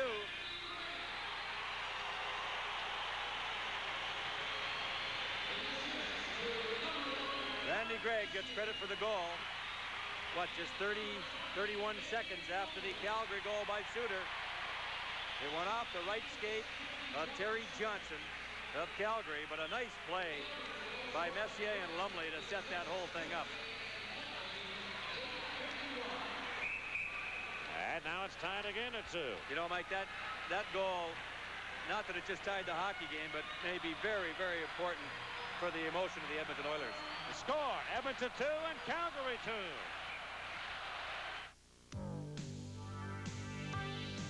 Here comes the car that has outsold every car in the world 4 years running. You probably know what it is. It's Ford Escort. Ford Escort.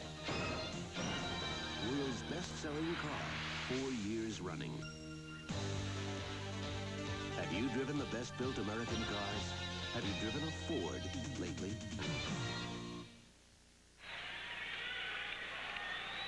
Well, we've got a 2-2 tie here, Mickey Redmond, but in St. Louis, Toronto tried to surprise the Blues also as they did Chicago.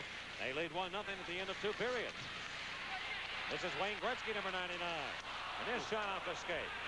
Well, the Flames. Semenko in front of the net. Semenko and number 5, Sheehy. They're fencing with each other. Gretzky trying to pass to Curry. It's behind him, but Curry, good effort, worked it to the boards. Fogelin down to Gretzky. Bump. Curry goes. Semenko. Rink wide to Kevin Lowe. Put it on the net. Lemelin stopped it. Knocked over by Semenko. Was knocked into the goal. We are tied at 2 here in the second period. Randy Craig, the goal scorer. And we've got a stoppage in play. 2-2 the score here. Let's join Jim Kelly. All right, Mike, thank you very much. I'm standing back. They have just wheeled in an ambulance. They're going to be taking the Calgary Flames trainer, Bearcat Murray, to the hospital now. He has an injured right ankle. I just came out of the Flames locker room. They have wrapped it in a pillow, and it's heavily taped. Bearcat did say he didn't think he injured it when he was pushed by the Edmonton fan. I want to be very fair and emphasize that. He thinks he injured the ankle when he was jumping over the boards to retrieve the stick. But they will be taking him to the hospital and taking precautionary x-rays. So that's the story from down here. Well, everybody's getting wrapped up tonight, aren't they? Boy. Lanny McDonald. And he is taken out of the play, but Reinhart follows on. Lead it up to John Tonelli. Good pass. McCowan. Swinging deep. Centers of it. Coffey cleans up his own end. He can work both ends of the ice. Can Paul Coffey. The icing's waved off. Everybody on the ice thought it was an icing. Look at Give this. away by Lanny McDonald. He put it in front for Lumley, but he wasn't there. Now Anderson tried to flip it, I think, over the net. It hit the back of the cage. Reinhart. More like a Gretzky move there. One of the players that stopped skating. Risebrow gets it in stride, his shot, and Few came out to cover the angle and make the save on Doug Risebrow. Risebrow tired, and they open it up right now. All tied at 2 here in the second period. Johnson, is he hit? And he's going to get a penalty for it, too. And Glenn Anderson. No question. Ramming Terry Johnson from behind. McClellan comes over to take a whack at Petlinski. And they'll skate away, and they'll say, we'll take the power play. Well, that's uncalled for. It's an automatic icing. There's a look at Bearcat Murray now, the Calgary trainer. Foot up on the top of the stretcher, and let's join Jim Kelly right now. All right, Mike, you're looking as they wheel Bearcat Murray into the ambulance, but I just talked with him before he went in. He said he's okay. It's a sprained ankle, a badly sprained. When it's wrapped up in a pillow, he's off to the hospital, and he did emphasize again he sprained the ankle when he went over the glass to retrieve the stick. It was not when he was pushed by the Edmonton Oilers fan.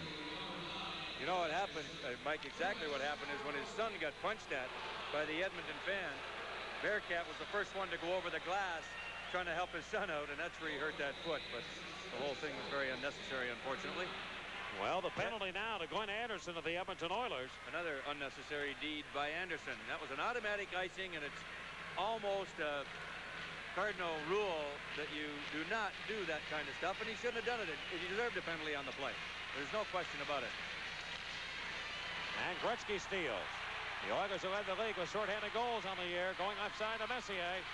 On 1 foot, he fires it, and it was off the target. Good pass, McDonald to Dan Quinn. Quinn slows the play down, looks for Traeger. It's Suter. Whacked out by Messier, who put the lumber on it. Not once, twice. And played away up the sideboard. Boy, Messier really uses the wood. Did he give him a two-hander or what? Whew. Those don't tickle, boy. I'll tell you, the next day you... Oh, the shot, he goes in! Oh, my By God. Fury misplayed it off his glove, and it trickled in. Would you believe it? Grant Fuhr can't believe it. The shot from long range just shot to the net. Fuhr juggled it, and it went right between his legs off his glove. Well, you know what happened, Mike, is he did not get his body behind it. It was a dump shot by Suter from center ice. Look at the space. And he didn't have his pads together, and it bounced over his stick and under his glove. It was tipped way out at the blue line, but not enough. You see the big space? He should have had his pads together and blocked it off. You never know when that puck is going to take a crazy bounce. That will go as a power play goal. Yes, it will. Number 10, Dan Quinn, is going to get credit for the goal. Quinn He deflected it. That's Yep. right. But Reinhart shot it in. not a normal deflection. I mean, it was deflected way out 60 feet at the blue line, and Fuhr had it all the way. He just didn't protect the puck with his body. Oof, boy. 11-10 the time of the goal. That's a penalty coming up. Penalty coming up to Calgary as Fuhr goes to the bench. Calgary Flames will go short-handed right off the bat. Now Baxter and one of the Baxter Oilers. and Hunter. They're threatening each other. Boy, we have had a little bit of everything here tonight. But right off the bat, after a very, very fluky Calgary goal. But it does also tell you that the penalty by Anderson was not a good one. No. Boarding call, and it did cost them a power play goal. I mean, you normally would not see it happen like that, but the Flames, who have been so dismal in the power play and playoff competition, finally get one, and they're going to be looking upstairs thanking the man because they just weren't able to get it going. You could tell Grant Fuhr obviously was mad at himself right away. He realized that he should have had his pads together and his body behind the stick and his trapper. And you see, hang around this game long enough, you see a lot of funny goals go in when they're not supposed to, and that's a perfect example of it. Well, the Oilers have shown some character, as you might expect, being the two-time Stanley Cup champions. They've been down twice in this game and battle back to tie it. They're down again, 3-2. They're on a power play. And Messier. They'll leave it for Glenn Anderson. To the left point to Gretzky. Gretzky to Anderson. Moves in around the net, back to Messier.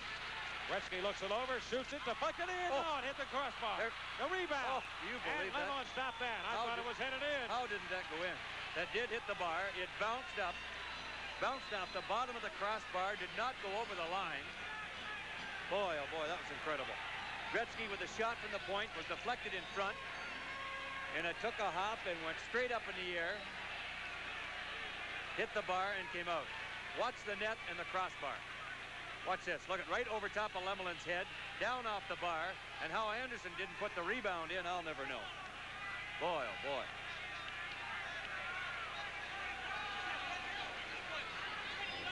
So a minute 35 remaining on the penalty to Terry Johnson. Flames defenseman. Incredible. He played his college hockey to Johnson, University of Alberta. Well, Lemelin got a little lady luck on his side there. Oh, did he ever? Stanley Cup playoff hockey at its best. Messier won the faceoff. Coffey will look for Gretzky. Back to Coffey. Fires one to save. Rebound. The save again by Lemon. Rebound. Gretzky. That one was on edge. And it went up into the crowd. Gretzky really complaining tonight to the referee, Terry Gregson, about a lot of things. I'm not sure, but that one there, I think he was just trying to persuade Gregson to keep the faceoff inside, that it didn't go right off his stick into the crowd. Coffey blasted it through from the point. Look at Anderson and Messier. They both get a piece of it. And Anderson is slammed to the ice. Now two big saves by Reggie Lemelin. Lemelin replacing Mike Vernon, his first appearance in the playoffs. And he certainly hasn't embarrassed anybody. No, he hasn't. Seems like this period's been going on for an hour. There's still 8 minutes to play. 1:23 in the penalty to Calgary's Terry Johnson. And the Flames up by a goal, 3-2. 31-year-old Reggie Lemelin trying to keep the Oilers off the board with a minute 20 to go in the penalty now. Well, the Oilers had the Flames had a short-handed goal to open the scoring in tonight's game.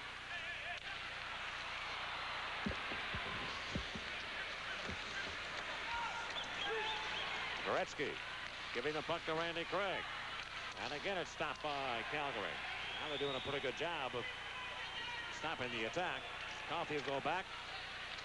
See if he can find some space, but he gave it away to Lou, but it's outside the line as he brought it in on the offside call. That's just the kind of play that the Oilers have been using.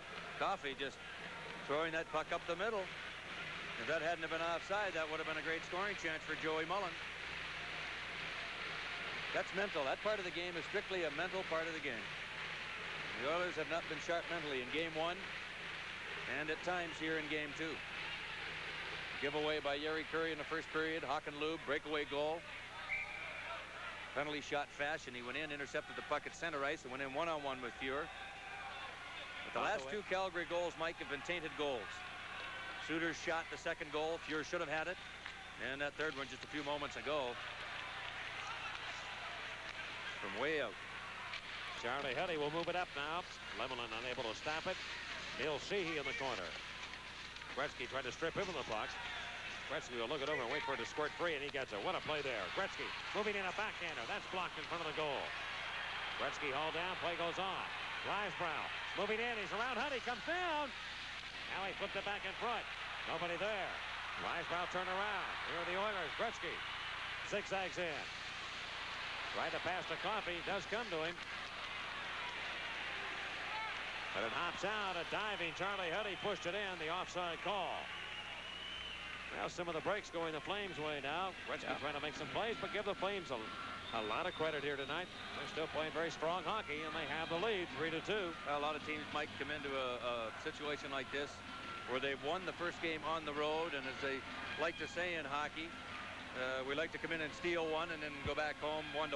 Well, the Flames are trying to steal two as Risebrow breaks in to try to give them a 2-goal advantage. Charlie Huddy back, make a good defensive play. But a lot of teams do sit back and almost unconsciously give the home team that second game if they've won the first one. The road team, that is. Well, the Oilers now with just 10 seconds to go in this power play chance as Craig McTavish, former Boston Bruin, loses the face-off to Dan Quinn, and that should do it. Jamie McCowan push it up and in, and Fuhrer gets a mock cheer from the crowd here at home. I'll tell you, Fuhrer once again with those legs wide open. He caught that puck this time, but boy, that's living dangerous. Tell you. Yep. Grant Fuhrer has had very, very poor mistakes, very few mistakes, and has played very few poor hockey games, I'll tell you, for the Edmonton Oilers. And I don't know that I agree with the cat calls from the Coliseum by the home fans here, because he had a bad goal or two. The kind of hockey that he has played for this team, game in and game out, year in and year out, he certainly deserves better than that, just because he's having a bit of an off night.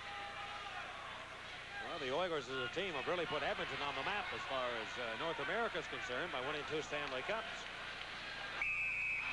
But during the course of the regular season, too, there were a lot of unhappy fans here. And despite the Oilers having the best record of anybody in the NHL. Simple, Mike, they're spoiled. There'd be a lot of cities that I know would love to have a team like the Edmonton Oilers in, and believe me. And Don Jackson controlling. 6.5 to go. Both teams at equal strength here. We've had a lot of penalties in this game. Back and forth they've gone with a power play. Colin Patterson could not get by Don Jackson. And there'll be no icing on this play. Baxter corrals the puck. Relays it to Hoken Lube. Lube to center. Right by Colin Patterson.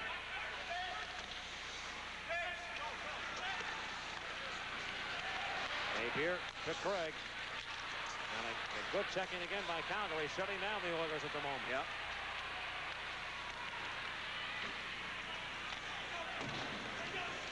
Lemelin holds it for Terry Johnson. Napier gets there to handle it behind the net to McTavish. He looks, he comes down in front, he's trying to stuff it in. Lemelin the save. Good stuff. A good play there. Sure was by Lemelin. Lemelin will push it over to John Tonelli. And he put it up the glass and hit the linesman, Gerard Gauthier.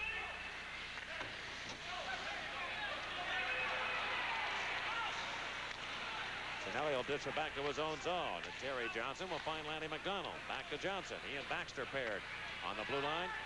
For Bob Johnson, the coach of the Calgary Flames. Here's Gretzky behind the defense. He cuts in a shot. And Lemelin came out to play the angle, make the 6-8 rebound. Curry put it on, and Lemelin scrambled himself back in around that goal to make the save on Jari Curry. That puck was deflected, Mike, off a Calgary stick, or it would have been in the net. It went down off the stick, and somehow Lemelin got back in and trapped it underneath his left pad. 3-2 here for Calgary. Let's go to Jim Kelly. All right, guys, tomorrow night, 7:30 live Eastern time. We'll be at the Hartford Civic Center. The Whalers and the Canadians, that series all knotted up at 1 apiece. Who will take that crucial Game 3 and take a 2-game-to-1 lead? You can find out as we go at 7:30 Eastern time tomorrow. Then Wednesday, Thursday, and Friday, lots more hockey action. The road to the Cup only here on ESPN, your home for hockey. Mickey, talk about the disciplined game of the Calgary Flames and how they take away the center ice and control Coffey and Gretzky. Well, they're checking them in their own zone before they get really going, Jimmy. That's how they've broken up. A lot of your offense starts in your own zone and through your blue line and red line area. Calgary is doing their best to take it away from the Edmonton defense. Gary Suter, who has scored for the Flames tonight, drags it into the corner, and he'll hold it right there, and we'll get a face-off. This time to the left of Grant Fuhrer. Well, tomorrow night, that Hartford-Montreal game, Our own Jim Kelly will travel back to Hartford on an all-nighter on the Red Eye Special, and he'll be joined by Bill Clement, and Jakes McDonald will come on board to bring that game to you tomorrow night. Look at Lemlin, how far to the net he was on the Gretzky chance right there. Watch him now as he comes back. You don't see him, but there's the shot by Curry that was deflected. He just got enough of it, kept it out. Joe Lotto with Joey Mullen on right wing, and Nick Fatillo on Otto's left side against Messier. Gretzky and Yari Curry. And here's Fatillo. Fatillo's got a tough job matched up against Curry. A wrist shot, though. Fuhr can't find it. It went behind him and cleared at the last second. How did Reinhart miss it? It was sitting right there. Fuhr's having some problems right now, especially with that glove hand. Lee Fogelney. 3-2 the Flames lead. His long shot. That missed the post. Lowe falls down. Here are the Flames picking the puck up. They've got a 3-on-1. Mullen right side to Otto. Mullen trails the play. They go to him. He's there. His shot. He shoots and scores. And it's 4-2 Calgary.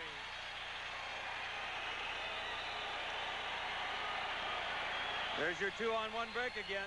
Messier got back actually to make it a 3-on-2, Mike, but not before Mullen could tee it up. Kevin Lowe fell down at the far end. That's what allowed the Flames to break out. Fatillo and Mullen and Otto, and right there, Mullen just took a quick little deke to his right, and bingo, between the pads of Grant Fuhr, and there's that 2-goal lead again. Otto made a nice pass there. That was on the short side, Mickey. He got him. Yeah.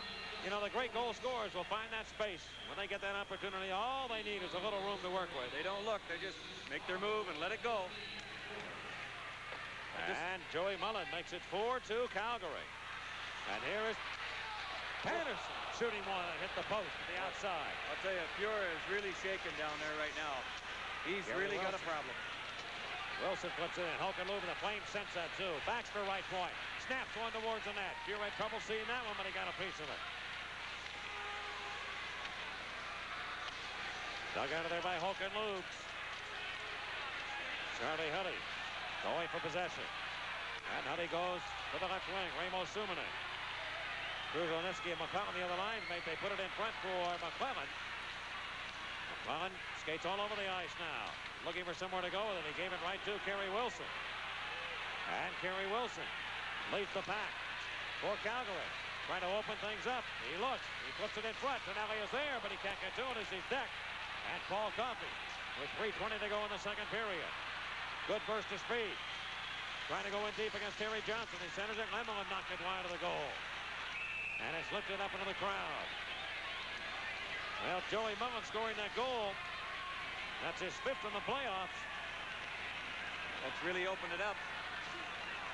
We talked about the Calgary team going off to a 2-0 lead in game 1, and it changed the game plan of the Oilers, and Calgary was able to just hold them at bay, beat them 4-1.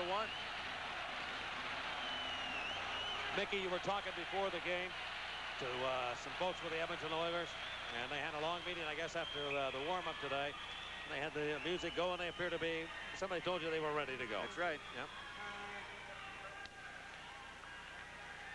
Coffey being knocked down, and Colin Patterson, I think, took a high stick, and he's headed off for stitches. Randy Craig giving the puck to Napier. 4-2 Calgary here in the second period. It was 1-1 at the end of one. And the Flames trying to do something most people thought they could never do, and that's win a pair of games here in Edmonton for this best-of-7 series. 2:49 to go in the period. McTavish. Well, the Oilers scored a big goal late in period number 1 to get them back into it. Let's see if they can come up with another one here to close the gap. Don Jackson. Randy Craig left wing pass. It's an onside play as Hunter goes for the puck, looking for Mark Napier. Napier can't find it. McTavish and Risebrow. Risebrow just a tireless worker. He played with the Canadians, and they're kept winning years. Out it comes to McDonald. It opens up again. McDonald swinging wide. Stops. Got a chance here. He looks it over. Slap shot. And Kevin Lowe blocked that. And back to get it will be Kevin Lowe. with 2:05 to go. Toronto leading St. Louis in their series 1-0 as they go to the third period now at St. Louis. We'll have an update for you during the intermission. And with the score, the Calgary Flames 4, the Oilers 2. Let's join Jim Kelly. Okay, Mike, thank you very much. Coming up in our second intermission, we will once again, of course, be joining our colleague Tom Mees. He'll have action for you out of that game between the Toronto Maple Leafs and the St. Louis Blues. And, of course, we'll have action as we look ahead to tomorrow night's game between the Hartford Whalers and the Montreal Canadiens. Don't forget the Capitals and the Rangers. They'll also see action at New York's Madison Square Garden. And, of course, we'll check in at Sports Center. A look at Fuzzy Zeller's second win at Sea Pines and Hilton Head. And Tom Mees, again, will have scores and highlights of all the action around the NHL, especially the game we're tracking here. Pavlinsky trying to set it up. Boy, did Fuzzy sink a pressure putt to win that today. Here's Anderson with a blast. And that'll be turned away by Reggie Lemelin. In front of the net, Reinhardt steers it up and out of danger. Now less than a minute and a half to go here in the second period. Calgary 4, the Oilers 2. What happens when you get a 2-goal lead, Mike, is that the team is allowed then, they decide they can sit back and relax. Offside call at the Oiler line. They can just sit back and relax and play defensive hockey. Dump it out, take the icings, do whatever they want. They can afford one mistake. It only puts the team still within one, and that changes the kind of scenario of the game plan that goes on for both sides. And you mentioned it a moment ago, the Oilers now down 2. They open it up a lot, and that allows Calgary to get some scoring chances when they're caught up ice. Now, at least you forget, this is the highest scoring team in the National Hockey League, the Edmonton Oilers. And the Flames are right behind them. But they are capable, there's no question, of scoring a lot of goals and in a hurry. Well, Glenn Sather made what I thought was a very, very good statement the other day. And he said it's not always the most talented team that wins in the Stanley Cup playoffs, but the most disciplined team. Calgary has been that so far. And worked off the wood. With less than a minute to go in the second period, Gretzky feeds it in front, got a man there. Subban turning and shooting, but he fanned on it. He didn't get all that one. As Gretzky set him up in the slot. And the Flames will be content just to get the puck out of their own zone and kill the clock. 45 to go in the period. Coffey worked it up. Now Patterson got around Coffey. Patterson moves into Wilson. He's there. His wrist shot in. Fear went down to make that save. Centered in front. You're going to stick on that. The Oilers returning back to center, and Hulk and Lube to the right wing. And Wilson got around Yari Curry, but Coffey recovers to take the puck. 20 to go. He'll try and into it rush here. Flip it up off Tonelli's leg. The Flames appear that they'll come out of this with a 2-goal lead, unless they score here. Here's McDonald moving down. A wrist shot, and he got to go out of Pierce's shoulder. 4 seconds left. Tonelli in the corner. Coffey bumps into him, and Tonelli goes after the puck as the horn sounds. Well, the goals in the period for the Flames. Gary Suter, Dan Quinn, and Joey Mullen. For the Oilers, Randy Craig, and it's 4-2, Mickey Redmond. The Flames lead at the end of 2. Boy, the Oilers are certainly going to have to try to do something to get out of the rut they're in. The Flames have got them off their game. They're running at people. They're just not playing the kind of hockey that they're used to playing all year long. And I think it's a case of discipline again. The Flames have been more disciplined, waiting for their chances, playing that tight checking game. The Oilers don't seem to be content to play that. As a result, they're down by a pair. Well, of course, we'll have a big third period coming up here from the Northlands Coliseum as the Flames trying to make it 2 in a row.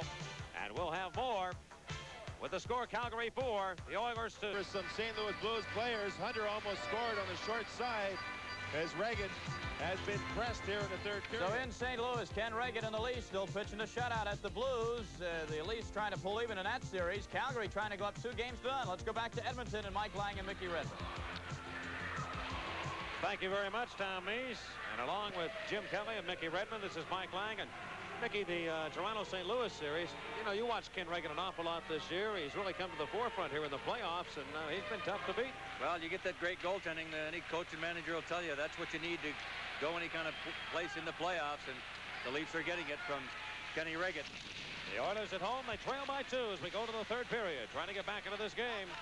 And Calgary trying to make it 2 in a row and take a 2-game to none lead. Going back home, and here's a shot, and Fear stops that one. He's in the net here in the third period, and Hunter wheels it out to center to Mark Napier.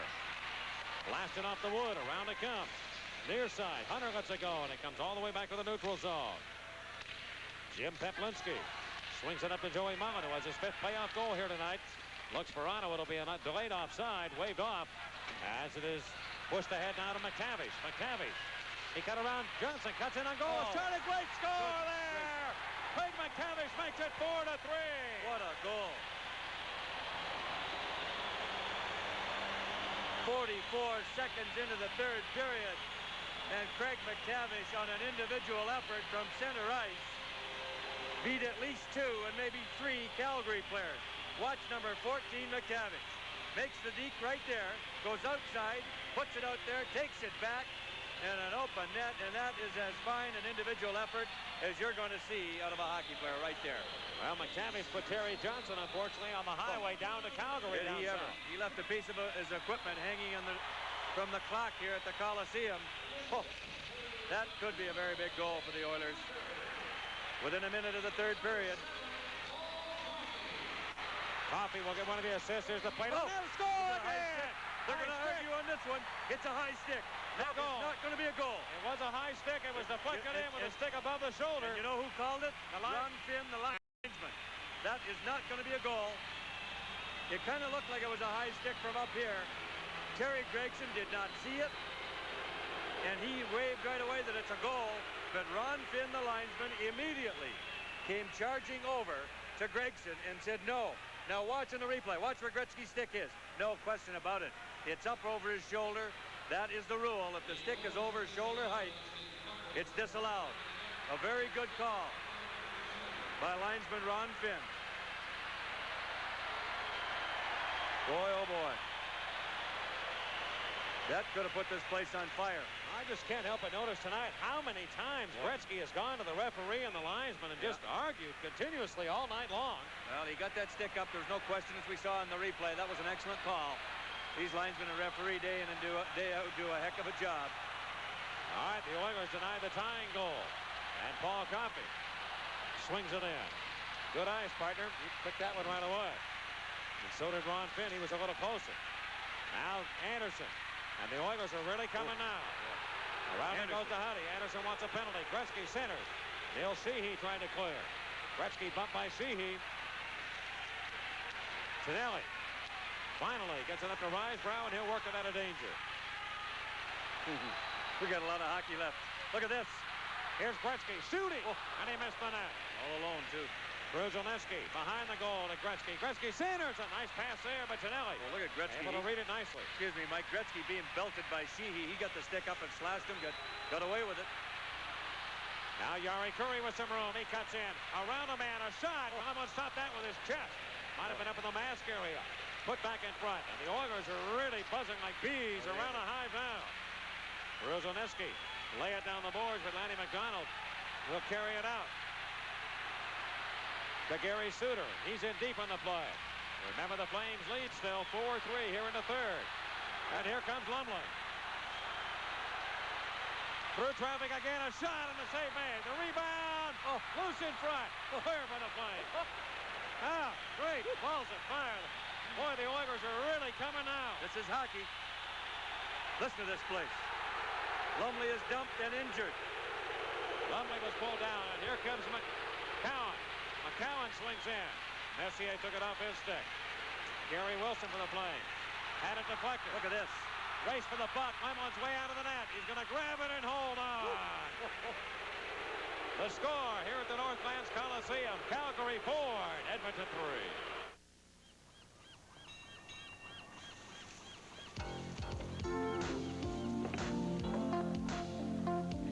Are you ready? The Oilers a lift here at home. They've gotten 4 or 5 shots on goal here in 2 minutes and 47 seconds. A lot of them very, very good shots. They have just been a swarm over the Flames. The disallowed goal on the Gretzky deflection up over his shoulder. This is great hockey. Tell you, Craig McTavish has done a job for this hockey club throughout the season. 23 goals this year for Edmonton. McTavish to Don Jackson. McTavish again with it. He'll fire one. That's off McCown's leg. And Joel Otto works it back to center circle. Well, the Flames are trying to regroup themselves right now. And McTavish slides it in. McCowan avoids a check. Going to Joey Mullen and just trying to sweep the puck out. It comes to Peplinski. He has some room. Swinging far side. Stops. Wrist one. Block. Gets it again. Walks to the net. Now back to Giuliano, but he is stripped off his stick by Randy Craig. Mark Napier. McCowan missed the check. Napier in front. Suominen there. Shot. He just missed. Remo Suominen right in front. Just missed the tying goal. Charlie Huddy in the corner to Napier. In front, Baxter wants it to flex off him. Right to goaltender Reggie Lemelin. I don't know how Suominen missed that one. Perfect feed by Napier, who was the best player for the Oilers on the ice in Game 1. He went wide with that good speed of his, the former Montreal Canadian, and Suominen just blasted it by the far side. This place is alive. 4-3 Flames, 16:24 to go in regulation time. There's a look at Peter Pocklington, the owner of the Edmonton Oilers, and his lovely wife, Eva. Get them going, guys. I don't know who's enjoying it more. I'll tell you.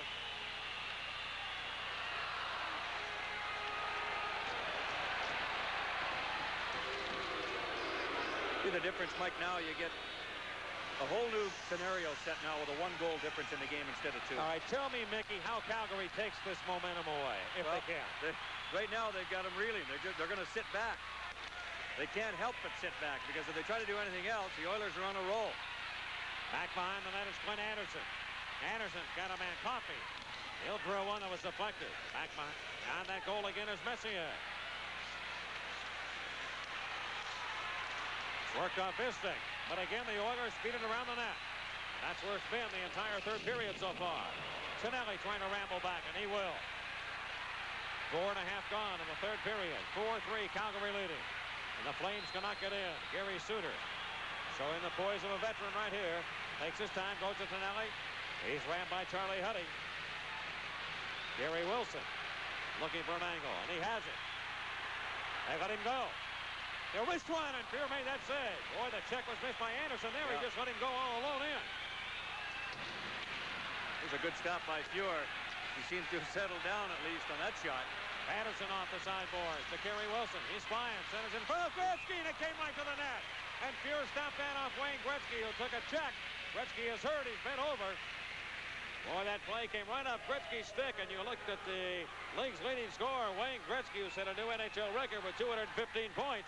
He almost put that one into his own goal. I'm not sure if he was just holding himself from the deflection of the puck coming out, but Gary Wilson with great speed. He used Charlie Huddy as a screen there, and Fuhr looked very sharp. He was very shaky in the second period, giving up 2 goals. It shouldn't have been goals, and he was struggling after that, but he seems to have settled down. Just to try to finish off your question, Mike, Calgary have got to just keep their positions. They can't get running around. Try to play that 5-man disciplined position and not just give it away to the Oilers. They don't want to open it up. And sometimes that's easier said than done. Here's Gretzky with Messier trailing the play. Gretzky cutting across the ice. He loves to do that. Shoot it in. Lemelin got down to one leg to make the save. Fogelman went in deep. He can't find the rebound. And the Flames again move it back to center red. Kevin Lowe, rink-wide pass for Lee Fogelman. Had more playoff games than any member of this Oilers squad. This is his 105th. Gretzky around the net. Curry cuts in. Curry to the left point for Kevin Lowe. And Nick Fotiu gets possession. Lost it to Curry. Down is Gretzky, though. In the zone, he had to get back up to try and get onside before they go in. Circling is Kevin Lowe. The Flames are lining up, Mike. 5 right across the blue line. The Oilers have got to shoot it in and go after it. Jamie McCowan. We're 6 minutes into period number 3. And it is 4-3 Calgary. And here's Dan Quinn. Quinn, drop pass. McDonald, he can shoot it. He got to go. And it went right over the head of Grant Fuhr. Lanny McDonald with that wrist shot. He is decked heavily on the ice by Don Jackson. Napier trying to find an opening. He cannot get in. It's been a long time without a whistle here. Incredibly wide. Anderson to Randy Craig. And they're coming after Gretzky tonight. They've used the body on him, too. Everybody has been fair game. Lanny McDonald. Fuhr made that stop. He juggled it, but he held on. Here in Edmonton, the score. The Flames 4 and the Oilers 3. Good workout. Keeps me in shape. But it also makes me pretty sore. You know what I use to take care of those sore, aching muscles and joints? Myoflex analgesic cream. It's fast. It's effective. And with Myoflex, there's no burning, no grease, no odor, so I don't smell like a locker room. Oh, and another thing. For the 6th year in a row, Myoflex has been recommended by more pharmacists than any other pain relief rub. Myoflex. I should know. 6 minutes and 36 seconds gone in period number 3. And Calgary leading the game 4-3. The shots are now 26-22 in favor of the Flames.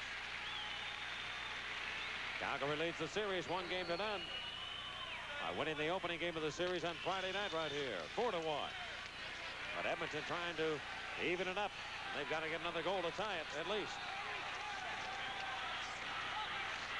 Flames may have lost Doug Risebrough for a while. He may have gone to the dressing room. We won't see him on the bench.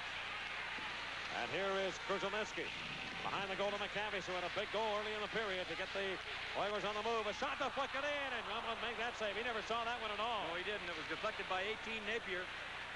Patterson to McCowan. Charlie Huddy's doing a great job, Mike. He's just coming off a broken finger. Every time he touches the puck, it's got to be pain for him. Hogan Lube missing. And Huddy. Lube's all over him like a shadow. And pushed back up into Edmonton Ice. A lot of teams, and we'll talk about this in a moment. Coffey, he cruises in, trying to be Suter.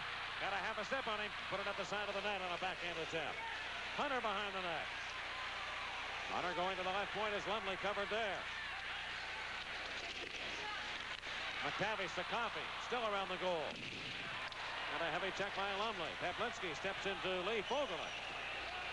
And they continue to hammer one another here throughout the entire game. The Oilers are pressing, which is what they've got to do. Forecheck, forecheck, forecheck. Coffey steals. Centering, but it came right to Peplinski. McTavish is the lone man back. Mullen cannot get to the puck for the Flames. Risebrough is on here now. Risebrough wheels it in. A long, heavy shot. Wayne Anderson direct it back to center.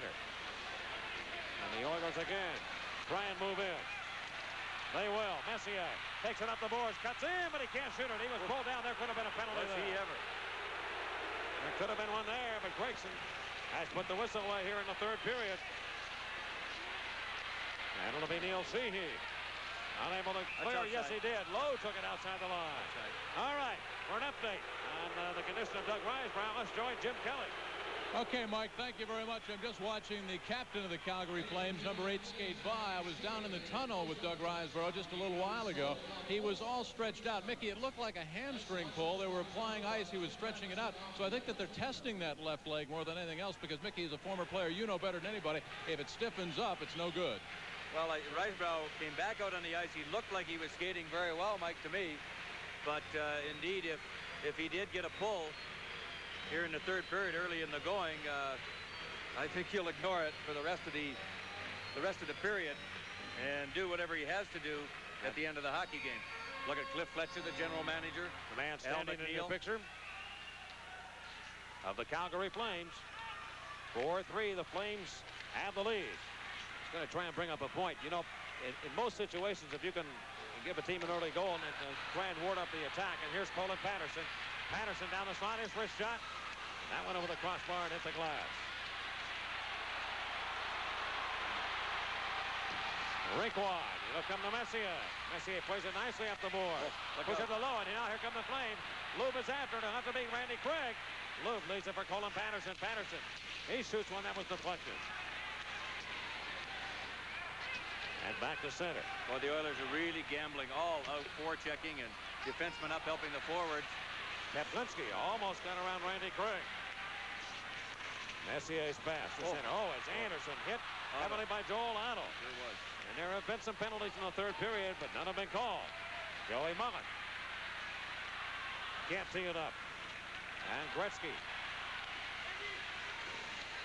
giving it to Anderson. Time running out in that game in St. Louis. Oh, man. Hunter just grabbed a hold of Baxter.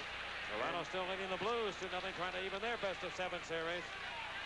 And the Leafs have just scored another goal. Now they lead 3-0 with time running out. Not good. So apparently that series will be tied. They'll be moving back to Toronto. It'll be Coffey. He's hooked by Lanny McDonald. Gregson is not going to call anything. And it'll go to John Tonelli. Blistering shot, but it was way wide. Boy, oh boy, you can't get much more flagrant than Coffey just being pulled down. He just is not going to call it. Let them play. Turry in front for Gretzky. Gretzky shoots one off the side of the net. Lemon got out of position. And Lanny McDonald steers it again off the boards with 9:27 to go.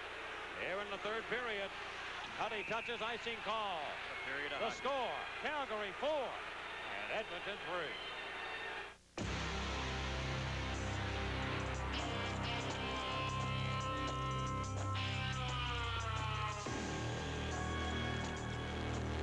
Introducing the totally redesigned Honda Shadow. On the one hand, it could be the most radically styled custom ever made. On the other hand, looks aren't everything. The new Shadow from Honda.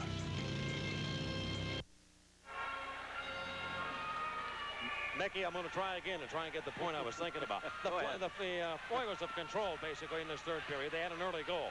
Most teams, if you're up by a goal now and you're trying to hold on, you can weather a storm for 5 or 7, 8 minutes. You'll get yourself together and you'll have an opportunity. But against Edmonton, it's a much tougher story. It is, because they'll keep coming at them until the buzzer goes if they're still down by a goal. It's very tough, but so far Calgary's doing a heck of a job. Yes, they are. And some pretty good goaltending by Lemelin, too. Here's a steal by Kerry Wilson. He cuts in his shot. Oh, Fuhr made a save of the night for himself there. You believe the hook that was let go on against Wilson besides? Well, there aren't going to be any call. I do not believe.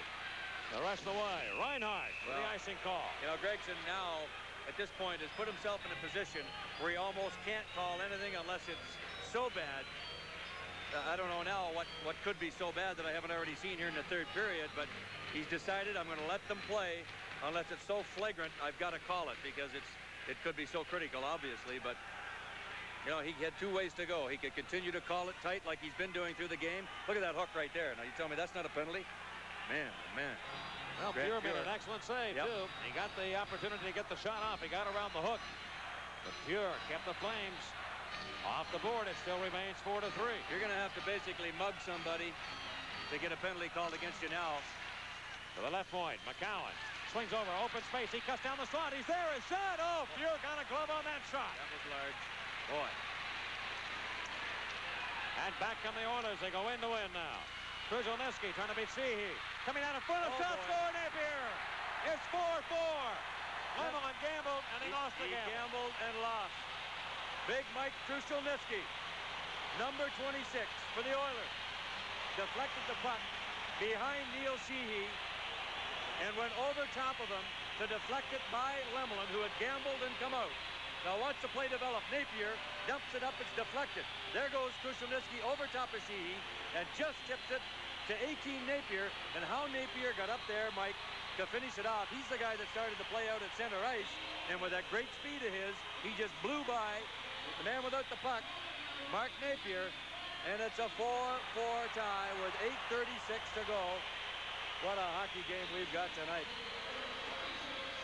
Mark Napier. Got a few teeth missing in that mouth, doesn't he?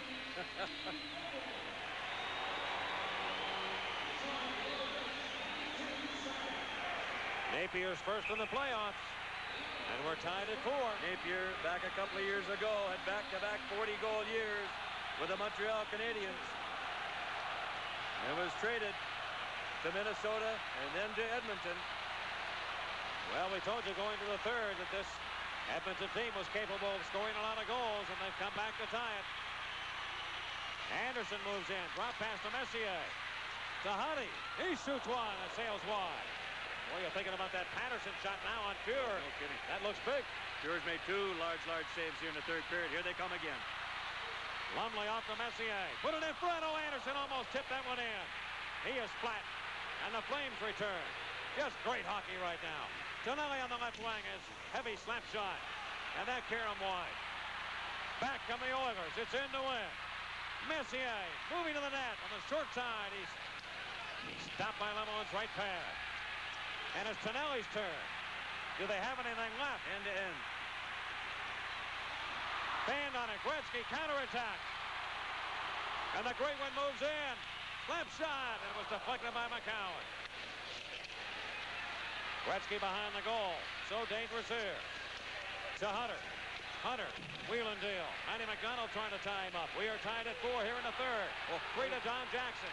Jackson with a pile up in front. In front of the net. Unbelievable. Knocked down.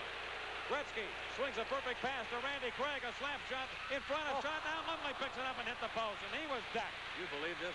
Unbelievable. It's just incredible. They did everything but hog tie and football nail the Oilers in front of the net. No call again. Gary Wilson returning for Calgary. Nice move to go to the inside. But his shot was hit by a stick, and Dave Hunter now winds it around for Gretzky. Rink wide for Don Jackson. Off Suter's leg, and it goes into Calgary ice. Well, look at Gretzky picks it off. Good pass. Krushelnyski comes in, and a man in front. But Reinhart broke it up. Now back in between the circles. Loose puck there. Krushelnyski a shot. Oh, Lemelin just made a brilliant save with a glove. Right in front on Krushelnyski. Fantastic. The score, the Oilers 4, the Flames 4.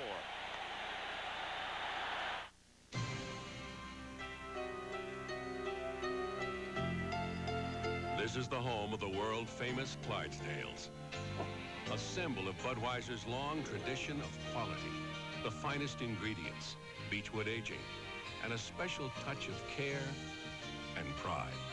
No other brewer has such a tradition of quality to live up to. But then, no other brewer makes the king of beers. After all, this Bud's for you. In St. Louis tonight, the Toronto Maple Leafs are celebrating a 3-0 shutout win over the St. Louis Blues. As Borje Salming's goal, an empty netter, made it 3-0. Toronto goes home now with a home ice advantage. That series tied at 1. The game is tied here 4-4.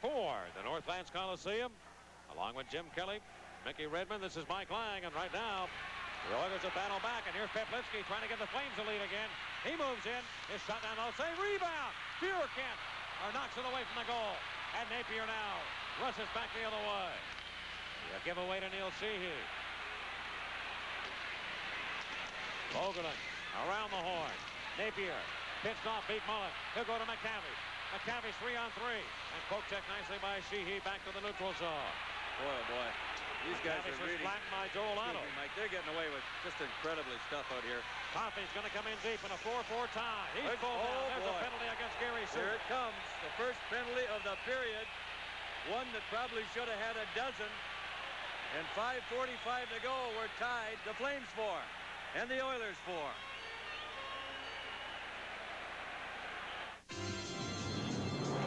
In the Army, we do more before 9 a.m. than most people do all day.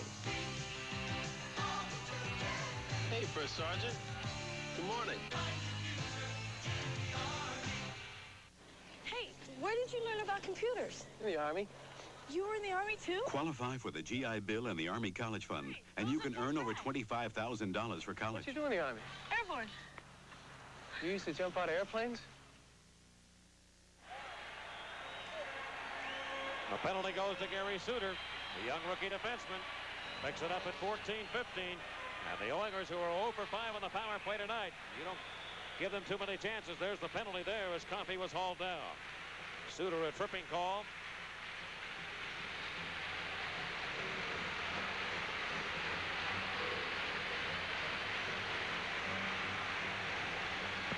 And the face-off will be to the right of Rejan Lemelin, who prefers to be called Reggie. And we will see Mark Messier with Charlie Huddy and Glenn Anderson apparently up front with Paul Coffey and Wayne Gretzky as the point man. Well, hard to believe Gretzky's been held off the scoreboard tonight. Well, I'll tell you what, he wouldn't mind if his team could win the hockey game, but this third period of play has been probably the best period of hockey, Mike, that I've seen in the playoffs in a long time. Well, Gretzky, you got to look for him. Right side of Coffey, a slap shot block, and Otto clears. And it'll take a big effort here now by the Flames to keep the Oilers off the board. Oh, look out. Broken stick by Coffey. Oh. Did he get lucky there? Came through to Messier. And now to Charlie Huddy. Huddy's been really working hard here in the third period. Whips it behind the net. Remember, the Flames are shorthanded. Risebrow. And he got it up ahead. Boy, he had Hogan Lou wide open. Yeah, see, that's the Oilers get gambling. They start to take chances with that extra man like right now. And that gives the Calgary team a chance to sneak in behind them. Minute 22 to go in the penalty to Gary Suter. Knocked away by Quinn. It's good disciplined play by the Calgary team. The Oilers want to gamble and try to get that winning goal. Quinn is upended. But play goes on. And Kruzhelnyski set up a big goal, a tying goal by Napier. Gretzky behind the net. Gretzky comes out, he centers it. Came through to Coffey, Finn on that shot. And it'll be grabbed by Jamie McCowan. Coffey broke another stick. That's two on this shift. You believe that? 2 sticks in 1 shift within a minute. Boy. Neil Sheehy. Remember the Flames shorthanded? They have a shorthanded goal here tonight. The opening one by Hogan Lou. 40 seconds in the penalty to the Flames. Sheehy bumping with Kruzhelnyski. The size of Sheehy won that battle. I don't know what he's trying to do. Stick handling back in his own zone. That's dangerous. Curry right in front. Kruzhelnyski. And a bounce off his stick. He centers in front. Gretzky there, and he just missed the net. Oh, Gretzky alone in front, but he pulled it. Now Johnson holding Gretzky from behind. And the holding continues here in the third period. Risebrow takes it off the boards. 9 seconds to go. And he takes the heat out of an extremely hot kitchen here in the Calgary zone. Coffey avoids Joel Otto. Little zigzag move. Penalty is expired. And Suter is back on. McCowan behind the net. Lays it out to Joel Otto. Tied at 4 here in the third. Otto with good speed. Drop pass. Kedlinski can't find the net. He gets it back. Behind the goal, Joey Mullen. And he couldn't handle it. And the Flames are tired right now, it appears, on this shift. And here come the Oilers back the other way. Curry to Hunter. Shoots one and scores! You believe that? Look at this play.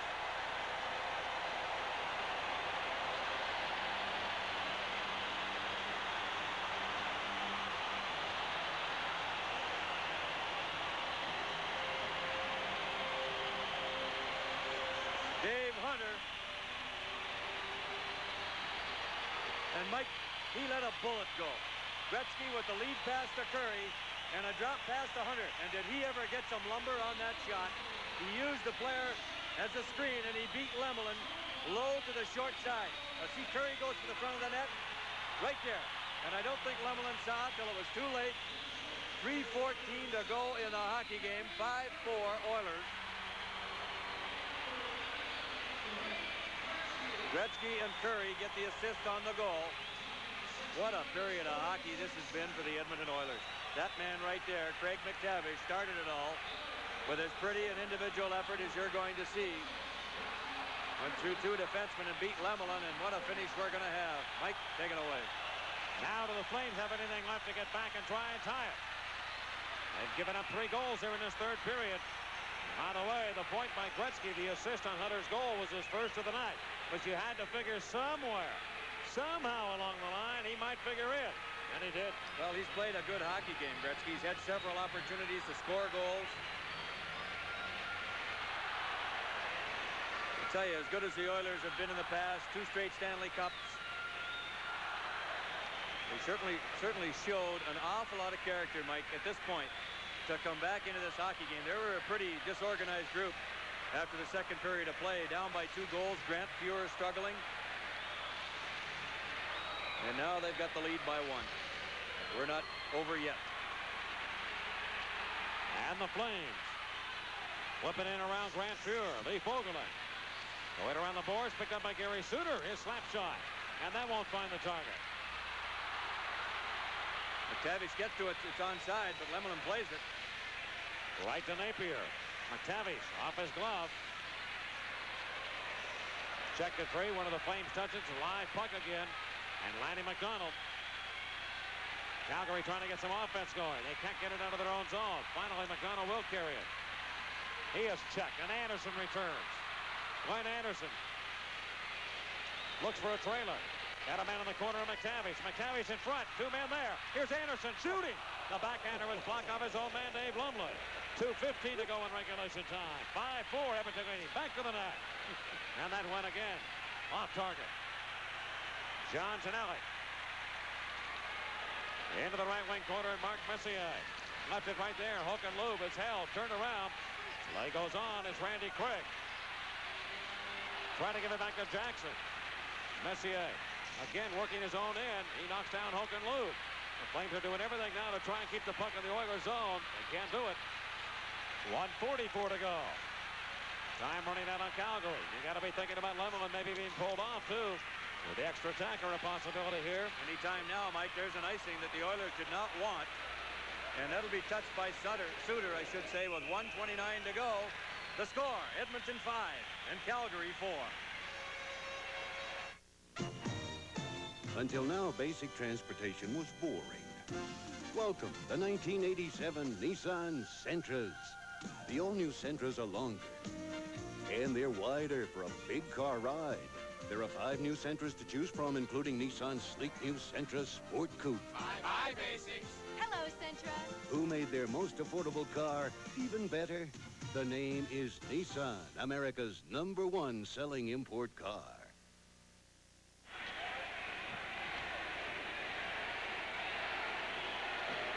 Here's a look at the Hunter goal that gave the Edmonton Oilers a 5-4 lead just a few moments ago. Timeout has been called. Not sure by which club, Mike. I didn't hear the PA announcer here. Calgary, I believe, called the timeout. You would, I guess, assume that they would, being that they want to get Lemelin out of the net. The faceoff is deep in the Edmonton zone on an icing. That man again, Dave Hunter, who got the icing, dumped it in, and the faceoff will come to the left of Grant Fuhr. And now Bob Johnson sets up what will be a 6-man attack with Reggie Lemelin on the bench. 1:29 to go in regulation time. Well, I tell you, I can feel my voice getting hoarse here. This has been a great, great hockey game.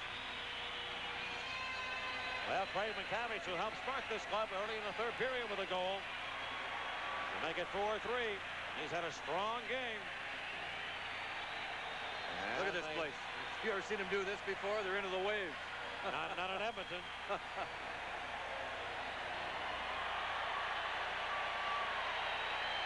All right, the 6 attackers are gone. Risebrough, Mullen, Otto, McCowan, along with Gary Suter and Paul Reinhart. Face off to the left of Grant Fuhr with 1:29 to go in the third period.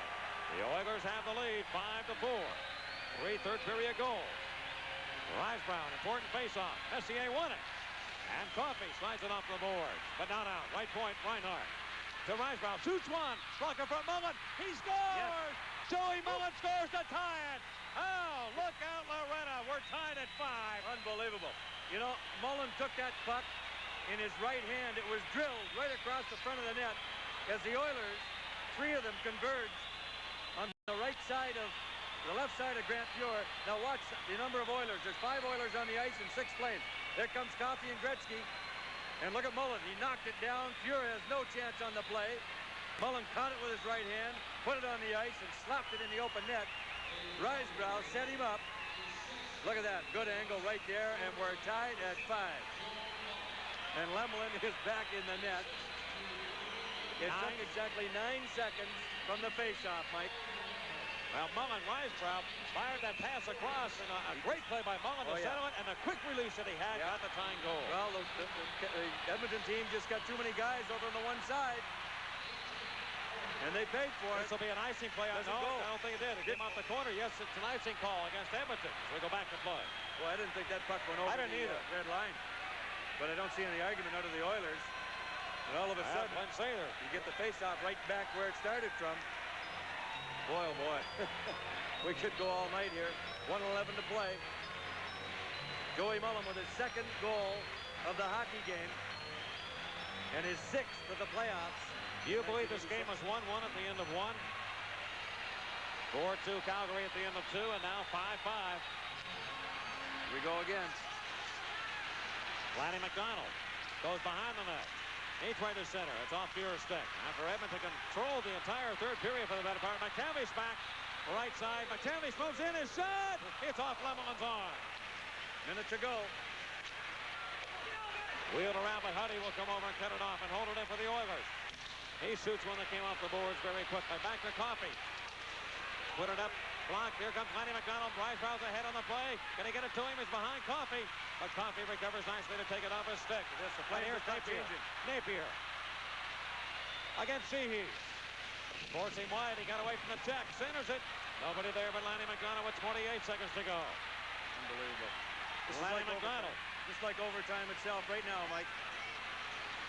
McTavish giving that dish now to Randy Craig. Ahead offside the call with 17 seconds to go in regulation time. Oh, goodness. What a flurry going on out here now. Boy, you know, they're not playing it close to the vest either, Mike. Bob Johnson with his notebook in hand. That goal by Mullen, by the way, is 6, as Mickey mentioned, with Rysbrow and Reinhart at 18:40. 17 seconds to go. And Kerry Wilson of Calgary directs it up in to the goal area. Pure for Don Jackson. 7 to go. Gretzky will have to hurry here. Long shot blocked. We should be going to overtime. 1 second. That's it. And we will go to overtime, and they will take a full intermission break. As the Oilers and the Flames put on an unbelievable battle here in the third period. McTavish, Napier, and Hunter scoring for the Edmonton Oilers, and the big goal by Joey Mullen to get them back even at 5. But I'll tell you, Mike, it's at this point I really feel that no matter which team loses this game, and in overtime in the regular season, it's a 5-minute overtime, and if nobody scores, they call it a tie. But in Stanley Cup play, we could play until Monday morning, until the first goal wins the hockey game. Be a shame to see either team at this point have to lose this game. Well, the shots were 11-9 Edmonton, and at the end of regulation time, the score, Calgary 5 and the Edmonton Oilers 5. We'll be back for overtime.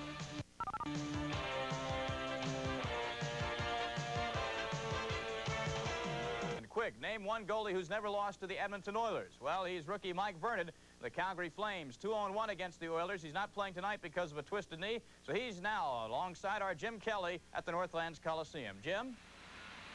Thank you very much, Tom. We're with the 23-year-old rookie, as you mentioned. It's that left knee. It's strained a bit, but Mike has just said he should be ready to go by Tuesday night, eh? Oh, definitely. It's nothing major right now, thank God. And it's just a little muscle, the muscle or the tissue on the side of the knee that's a little strained at the time. And I don't think it will keep me out of the lineup for Tuesday. Electric modality? What is that, a muscle stimulation? It's just a stimulator. It just keeps the knee built up. The muscles around it keeps it built up so it you know, it doesn't weaken any.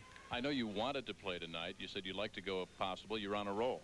Oh, definitely. You know, it's when you're on a roll, when things are going good and you get injured and you're out of the lineup, it's, you know, it gets tough to get back into the lineup because Reggie's playing well tonight, and plus the fact that you kind of lose a bit of the touch and you lose a bit of the edge that you have and that you've gained in the last 4 games. And, you know, it's a tough thing, but, you know, that was the coach's decision to keep me out of the lineup, and I'm, you know, resting my knee, and hopefully I'll be ready for Tuesday. Well, the coaches told me the primary reason they kept you out was to get you ready for Tuesday, so you are ready to go and not to do any permanent damage. Was that about the wildest third period of hockey you've seen all year? Oh, it's unbelievable. I think the referee put his whistle in his pocket and he let everything go, and it's end-to-end action. It's a good game, and I think the boys were a little sluggish in the third period. The Edmonton Oilers kind of took it to us, but we hung on, and we got a goal by Joey in the last minute to play, and the guys are still alive, and that's playoff hockey. All right, the siren's going. Don't go far, though. Maybe we'll watch this overtime together, and if nobody scores in 20,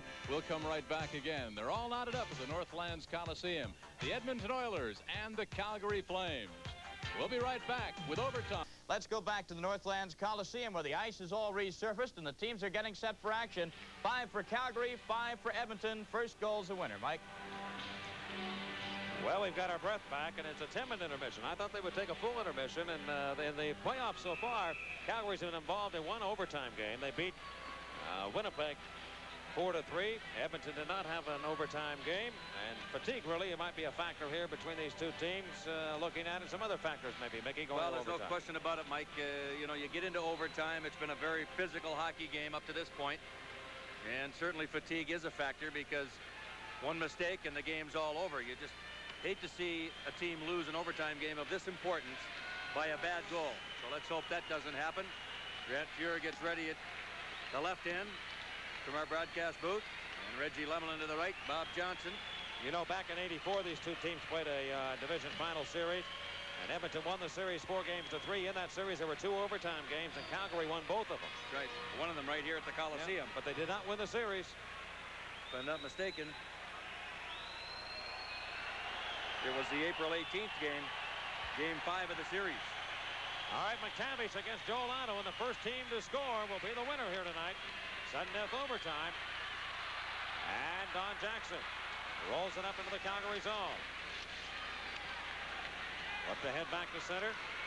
You expect the Oilers, with their style of play, just to come out and continue what they were doing? No, I don't, Mike. I don't think they can afford to open it up that wide and leave themselves open to mistakes at their own end and 3-on-2s and 2-on-1s. You can't afford to do that in overtime. This will be Dave Hunter. Hunter moves around Joey Mullen. Hunter now looking for McTavish. Gary Suter ties him up, and Joey Mullen will handle the mail for the Calgary Flames. He had the big goal to tie the game for the Flames with a goaltender pulled. And once again, Mike, you're going to see in overtime, it's going to take something way out of whack as the puck is knocked off the ice surface by Charlie Huddy. It's going to take an infraction that's way beyond the norm for Terry Gregson to blow that whistle and give a penalty, because it's so crucial. And obviously, in this situation with Calgary winning game 1, the Oilers just cannot afford to go back or go into Calgary rather on Tuesday night down 2 games. I don't think anybody in the league at this point is going to beat this Calgary team 4 games out of 5. The shots during regulation were 31-28 in favor of the Flames. We are tied at 5 here in overtime. And Charlie Huddy, Oilers defenseman, giving the puck to Glenn Anderson. Anderson moves in. Baxter swings him wide. He keeps coming, though. Goes behind the net. Now to Lumley. Lumley might have a chance here. He gets it to Anderson. He's there. A shot. He scores!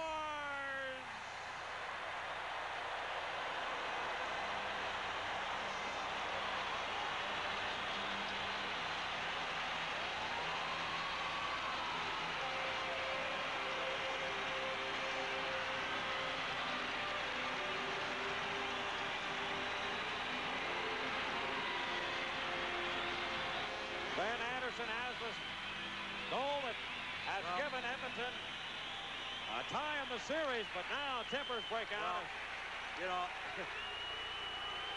it's Baxter, number 4, that the Edmonton Oilers are all upset at, and Wayne Gretzky leads the pack. I'll tell you, this is a very, very ugly scene. The Oilers have won the hockey game. Glenn Anderson has scored at 1 minute and 4 seconds of the first overtime. And I believe what happened is Baxter speared one of the Oilers. And it may have been Gretzky. And then everything started like this. Gretzky is really, really upset. You don't normally see him like that. Thank goodness they get this thing broken up and a brawl doesn't start with 40 hockey players very angry right now. Well, it was Paul Baxter and Paul Coffey after the fact of the goal, but the goal by Glenn Anderson at 1:04 gives the Edmonton Oilers the victory in overtime. Well, Anderson made a super move. He was left all alone in front of Reggie Lemelin, and he faked to go to the forehand and brought it back to the backhand and just dumped it in the open side, and then this melee just broke out. And I must be honest, I didn't see what triggered it all. Well, it's not the shortest overtime goal the Oilers have ever had. They scored 21 seconds to win a game, April 5th, 1984. I'll tell you, Michael, sorry to interrupt you, but, you know, I've never seen Gretzky this upset at anything that's happened. He's taken a lot of punishment in this game, but he is still on the ice and refuses to go off. Well, Gretzky and Risebrough now have some heavy words. And our player of the game. Let's take a look at the play now. They gave the Oilers the win. Well, Anderson went wide on Baxter. There's Baxter, number 4, right there. Now watch what happened. Lumley makes the play. Does a good job. Anderson picks up the loose puck and just dumps it in. Now, I've lost sight of number 4, Baxter. Let's see, where did he go? He's right there, number 4. And Lumley makes the play to Anderson, who is our play of the game. Glenn Anderson, number 9. There's Baxter, Mike, in the far... way back behind the play is Baxter, and is it Gretzky or Coffey? One of the two. Well, Coffey and Baxter